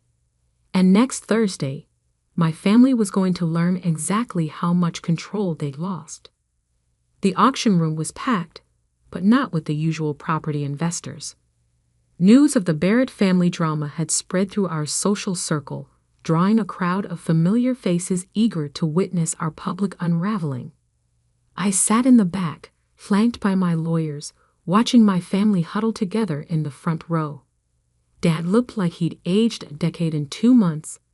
Mom clutched her rosary, and Amanda kept shooting desperate glances around the room. Lot 47, the auctioneer announced. The Barrett family estate, including main residence and adjacent properties. Opening bid at $2.7 million. The room hushed. That price would barely cover the outstanding mortgage and liens. 2.8, called out a voice I recognized. James Wilson, Dad's oldest business rival. Dad's shoulders stiffened. Wilson had been trying to buy our properties for years. $3 million, came another bid. 3.2. 3.5. I stayed silent, watching the numbers climb. My phone buzzed. A text from Amanda. Please, don't let them take our home. Up front, Mom was openly crying now. Dad's hands were clenched into fists. 4.2 million. Wilson called out, looking smug. The auctioneer scanned the room. 4.2 million. Going once. Dad stood up suddenly. This is a conspiracy, he shouted. My own daughter, working with our competitors to steal our legacy. Security moved closer as whispers rippled through the crowd. Sir, please sit down, the auctioneer warned. 4.2 million. Going twice. I stood up. $6 million. The room went dead silent. Mom stopped crying. Amanda's mouth fell open. Dad turned slowly to face me, his expression a mix of shock and fury. $6 million, the auctioneer repeated. Do I hear any other bids? Wilson shook his head slightly. No one else moved. Sold to Barrett Ventures for $6 million. I walked to the front to sign the paperwork, feeling every eye in the room on me. As I passed my family, Dad grabbed my arm. You planned this, he hissed. Waited until we were desperate, then swooped in like a vulture. I met his gaze calmly. No, Dad, I offered help months ago. Years ago. You chose this path. Ms. Barrett? The auctioneer held out the papers. We need your signature. After signing, I turned to address my family. You have two choices. 1. Accept my original offer. Professional management of the business, restructuring under my terms, and you stay in the house while we rebuild. Or, Amanda whispered, or you have 30 days to vacate the property. You throw your own family into the street. Mom's voice rose dramatically. The same family that threw me out at Thanksgiving? I countered. The same family that's been calling me a vulture and conspirator? Yes, I would. Business is business. What happened to you? Dad asked softly. When did you become so cold? I learned from the best, Dad. All those lessons about tough decisions and business first. I was paying attention. I handed them a card with an address. My office. Tomorrow at 9 a.m. Bring the company books. All of them this time. If you want to save anything from this wreck, that's your chance. And if we refuse, Dad challenged. Then I hear there are some nice apartments available across town. Much easier to manage than a big old house. As I walked out, Wilson stopped me. Impressive play, Olivia. Your father taught you well. No, I smiled slightly. I learned this on my own. He just taught me what not to do. The next morning, I arrived at my office early. Maria had coffee waiting. They're already here, she said. All of them, even Amanda's husband. I checked my reflection in the window. Power suit perfect, expression neutral. 5 years of corporate battles had taught me the importance of appearances. Send them in. They filed in silently. No accusations this time. No dramatic tears. Just a family finally facing reality. Dad placed a stack of folders on my desk. Everything's here. All the books, all the accounts, including the secret set you keep in your desk drawer. He flushed but added another folder to the pile. Good. Now we can begin. I spent the next hour outlining my plan. Professional management team, digital systems, strategic property sales. Dad would remain as chairman emeritus, a title with no power, but saving face in the community. The house will be held in a family trust, I concluded. No one can sell it or mortgage it again. Ever. You can live there as long as you follow the trust conditions. Which are? Amanda asked. Monthly family meetings, complete financial transparency, and mandatory business education for the next generation. No more running on ego and tradition. Mom touched Dad's arm gently. Robert, please. For the family. He stared at me for a long moment, this daughter he dismissed for so long. Finally, he nodded. Where do I sign? As they left my office 2 hours later, ownership papers signed and transition plan in place, Amanda hung back. Why? She asked simply. After everything we said, everything we did, why help us?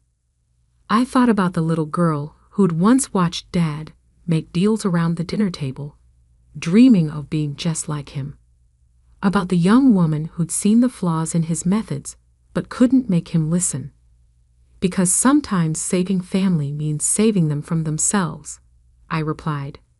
And sometimes the hardest lesson is learning that the person you pushed away is the only one who can pull you back up. She nodded slowly. The house. Will it ever really be ours again? No, I said honestly. But maybe that's good. Maybe we all needed to learn that home isn't about ownership. It's about respect, understanding, and sometimes tough love. That evening, I drove past the family house one last time. The Christmas lights were still crooked, but somehow they looked different now. Less like a symbol of Dad's stubborn pride, more like a reminder that imperfect things can still shine. My phone buzzed, a text from Dad. Thank you. I was wrong. About everything. I smiled slightly. Sometimes the biggest returns don't show up on balance sheets. Sometimes they come in moments of truth, in broken pride rebuilt into wisdom, in families learning that love doesn't mean enabling, and strength doesn't mean never asking for help. Because while they'd once screamed at me to never show my face again, they'd finally learned to see me. Really see me. And sometimes, that's worth more than any property portfolio. The turkey was perfectly golden, the cranberry sauce homemade, and the tension thick enough to cut with the silver carving knife my mother had laid out for the occasion. I sat quietly at my usual place at the Thanksgiving table, watching steam rise from the sweet potato casserole while my family tore my life choices apart. I'm Olivia Barrett, 32, investment banker turned venture capitalist, and according to my family, the disappointment who abandoned them for the corporate world. Did you hear about Christine's daughter? My mother asked, pointedly avoiding my gaze. She just had her third baby. The day I was supposed to sell my grandfather's land, I stood at the edge of what my family called the worthless 40 acres of seemingly empty Kansas farmland that hadn't grown a decent crop in decades. To them, it was just another failed piece of the family farm. To me, it was everything.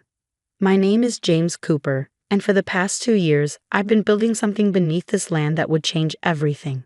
Not that my Uncle Robert or my cousins knew that. They thought I was just another failed engineer, too sentimental to let go of Grandpa's worthless inheritance. Look who finally showed up. Uncle Robert's voice boomed across the field. He stood by his shiny new pickup truck, dressed like he was heading to a business meeting rather than standing in the middle of farmland, ready to sign away this dust bowl and join the real world. I forced a smile, remembering Grandpa's last words to me. Patience, Ginny. Sometimes the best revenge is letting them think they've won. 2 years earlier, I'd inherited this piece of land while my uncle and cousins got the valuable parts of the farm. The working fields, the equipment, the buildings. They'd laughed when I asked for this particular 40 acres, seeing it as proof that I was just as impractical as Grandpa had been.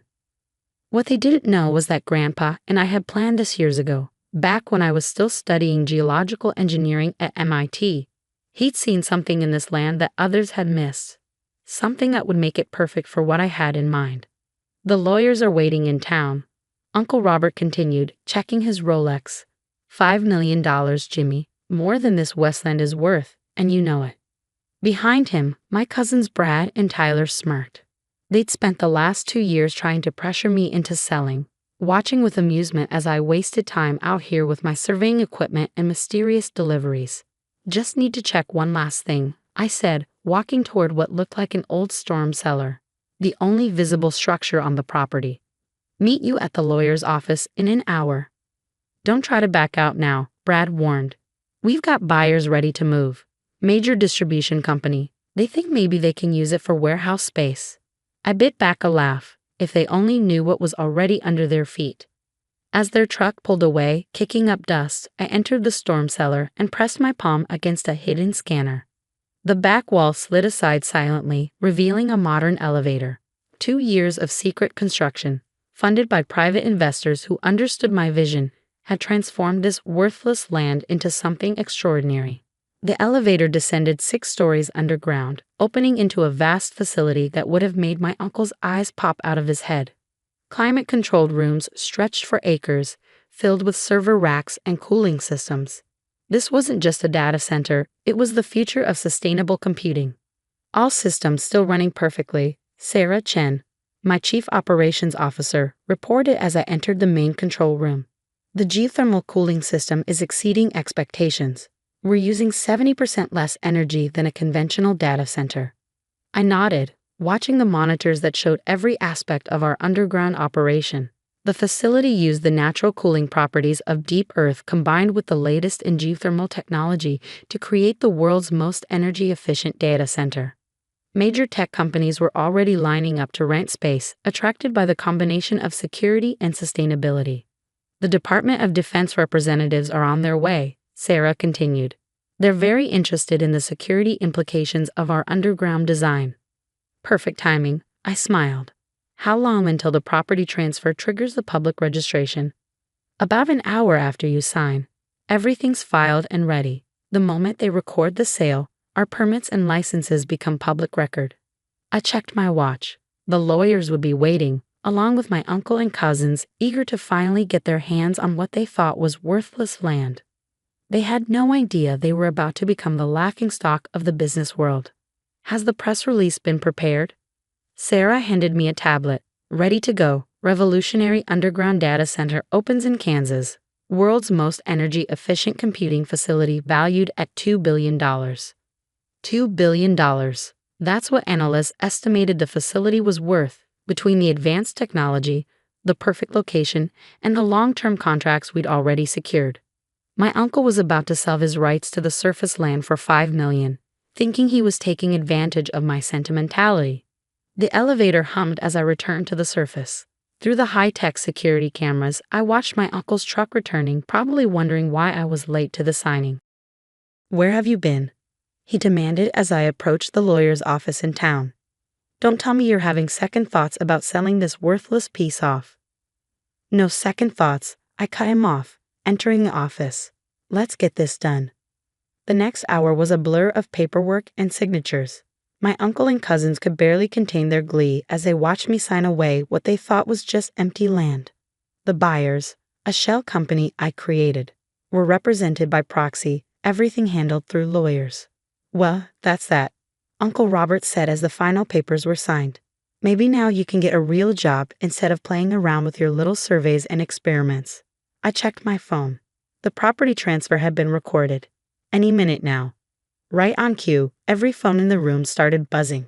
News alerts, messages, emails, all sharing the same shocking announcement about the revolutionary underground facility that had just gone public. Uncle Robert's face turned white as he read the headlines. $2 billion? Turns out it wasn't so worthless after all, I said calmly. Amazing what you can build underground with 2 years and the right vision. By the way, you might want to turn on the business news. I hear they're doing a special report on the future of sustainable computing. Brad grabbed his phone, frantically scrolling. This is impossible. We've been watching that land. There's nothing there. Nothing you could see, I corrected. But then, you never did look beyond the surface, did you? Too busy laughing at Grandpa's worthless inheritance to notice the geological surveys, the construction equipment, the power lines being laid. You can't do this, Tyler sputtered. We just sold our rights to the surface land, yes, for exactly what you thought it was worth. The underground facility. That belongs to Cooper Sustainable Technologies, my company. Built with private investment and fully permitted 2 years ago. Check the records. They're all public now. Uncle Robert slumped in his chair, realization dawning. Your grandfather, he knew about this possibility, didn't he? That's why he left you this particular piece of land. I smiled, remembering long conversations with Grandpa about geology, sustainable energy, and the future of technology. He knew the land's real value wasn't in what you could grow on top of it. But then he always said some people can only see what's right in front of them. Walking out of the lawyer's office, I felt a weight lift from my shoulders. 2 years of secrecy, of enduring their mockery while building something revolutionary, had finally paid off. But this was just the beginning. The facility wasn't just about proving my family wrong. It was about changing how the world thought about sustainable technology. And now finally, I could show everyone what we built. Sarah was waiting in the car outside, ready for the press conference. I looked back at the office where my uncle and cousins were still staring at their phones in shock. Ready. It's time to show the world what you can build on worthless land. The press conference was held right on the property, with hundreds of reporters gathered around what appeared to be nothing more than an old storm cellar in an empty field. News helicopters circled overhead, trying to spot any sign of the revolutionary facility that had suddenly appeared in their business alerts. Ladies and gentlemen, I began, standing at a podium with Sarah beside me. Welcome to the future of sustainable computing. As if on cue, the ground began to vibrate slightly. Behind me, sections of the earth slowly separated, revealing massive glass panels set into the ground. Through them, reporters could see the first level of our facility, a stunning array of servers and cooling systems, all bathed in soft blue light. What you're seeing is just the surface. Quite literally, I continued. Cooper Sustainable Technologies has built the world's first underground geothermal data center, using the Earth's natural cooling properties to create the most energy-efficient computing facility ever designed. The crowd gasped as more panels opened, offering different views into the facility. Reporters frantically snapped photos while tech bloggers live-streamed everything. But how did you keep this secret? Someone shouted. This much construction. I smiled. Sometimes the best place to hide something is in plain sight. Every permit was filed legally, every construction phase documented. We just let people see what they expected to see, a worthless piece of land where nothing interesting could possibly be happening. From the back of the crowd, I spotted Uncle Robert and my cousins, their faces a mix of shock and growing comprehension. They'd spent 2 years watching trucks come and go, seeing construction equipment at work, but had been so convinced the land was worthless that they'd never questioned what was really happening. Mr. Cooper, a reporter from the Wall Street Journal, stepped forward. Sources say you've already secured contracts with major tech companies and possibly the Department of Defense. Can you confirm? Before I could answer, a convoy of black SUVs pulled up. Men in suits emerged, led by General Sarah Matthews of the Pentagon Cybersecurity Division. We can confirm that, the general announced, joining me at the podium. The Department of Defense has signed a 10-year contract with Cooper Sustainable Technologies. The facility's unique design offers unprecedented security advantages, and its sustainability metrics align perfectly with our green energy initiatives. The announcement sent shockwaves through the crowd. Pentagon contracts were the holy grail of tech infrastructure, nearly impossible to get, but guaranteed long-term stability once secured. The future of computing isn't just about processing power, I continued. It's about sustainability, security, and thinking differently about how we use our resources. Sometimes what looks like worthless land to some people is actually the perfect foundation for innovation. After the press conference, as reporters were being given carefully controlled tours of the upper levels, Uncle Robert approached me. He'd lost his usual swagger, looking older and somehow deflated. "Jimmy," he said quietly, "your grandfather, he knew about this potential, didn't he? That's why he specifically left you this piece of land?" I nodded. He understood the geology, the natural cooling properties of the limestone formations under the property. He knew it was perfect for what I wanted to build. But he also knew something else. "What's that?" "That you'd never see its value. You'd be so focused on traditional farming, so sure that land was only good for what you could grow on it, that you'd never look deeper." Brad and Tyler joined their father, both looking uncomfortable. "But all those trucks, the construction." Brad began. "You saw exactly what you expected to see," I said. "Some failed engineer playing with his inheritance, probably wasting time and money on another crazy scheme. Just like you thought Grandpa was crazy for keeping this worthless piece of land all those years." "We were wrong," Tyler admitted, surprising me. "About the land, about you, about everything." Sarah approached with another group of visitors, CEOs from major tech companies eager to tour the facility that was revolutionizing their industry. "Excuse me," I told my family. "I have some real business to attend to." The next few months transformed everything. Cooper Sustainable Technologies went public, with our initial stock offering breaking records for a tech infrastructure company. The facility's innovation earned awards for environmental design and energy efficiency. More importantly, it sparked a revolution in how people thought about sustainable technology. Other companies began exploring underground facilities, looking for ways to use natural geology to their advantage. Uncle Robert tried to contest the land sale, of course. His lawyers argued that he hadn't known of the facility's existence when he sold his surface rights. But every permit, every document, every phase of construction had been legally filed and publicly available. He just never bothered to look. "Your cousin's quite something," I overheard General Matthews telling Brad at a facility tour 6 months later. "He saw potential where everyone else saw worthless land. That's the kind of vision we need in this country." Brad's face reddened. "Yeah, we kind of missed that." The facility expanded over the next year, adding new levels and innovations. We bought surrounding properties, paying fair market value, unlike my uncle's attempted lowball purchase of my land, and built a sustainable technology campus that transformed the region. One afternoon, as I stood in the main control room watching our systems operate at peak efficiency, Sarah brought me a familiar-looking box. "Found this in the old storm cellar," she said. "Thought you might want it." Inside was my grandfather's old geological survey kit, the one he used to first identify the unique properties of this land. With it was a letter I'd never seen before, dated just before his death. "Dear Jimmy, by now you've probably built something amazing on that worthless 40 acres. I knew you would. Not just because you understood the science, but because you understood something more important. That true value isn't always visible on the surface. Your uncle and cousins will probably be angry when they realize what they missed.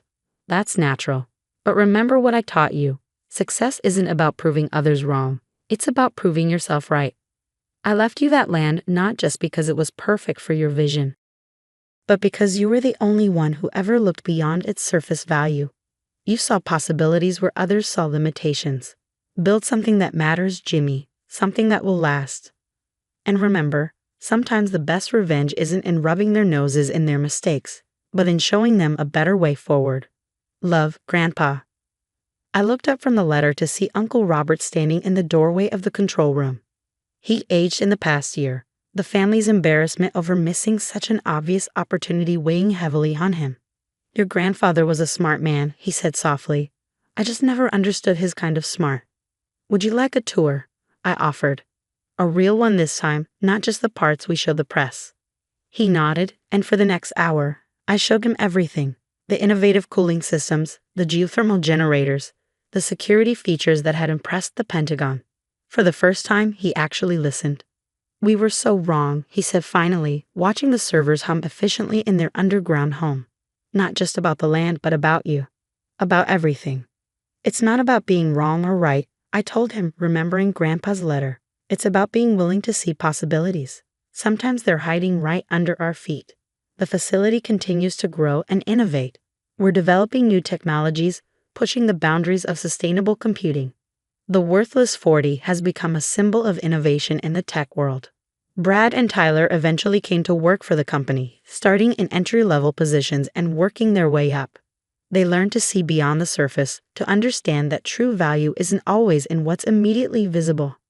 Uncle Robert retired from farming, but he often visits the facility, proudly telling visitors about his innovative nephew who saw possibility in worthless land. He's finally understood what Grandpa knew all along, that sometimes the best investments are in people who see things differently. Last week, a young engineer asked me for advice after a facility tour. "Everyone says my ideas about sustainable technology are impractical," she said.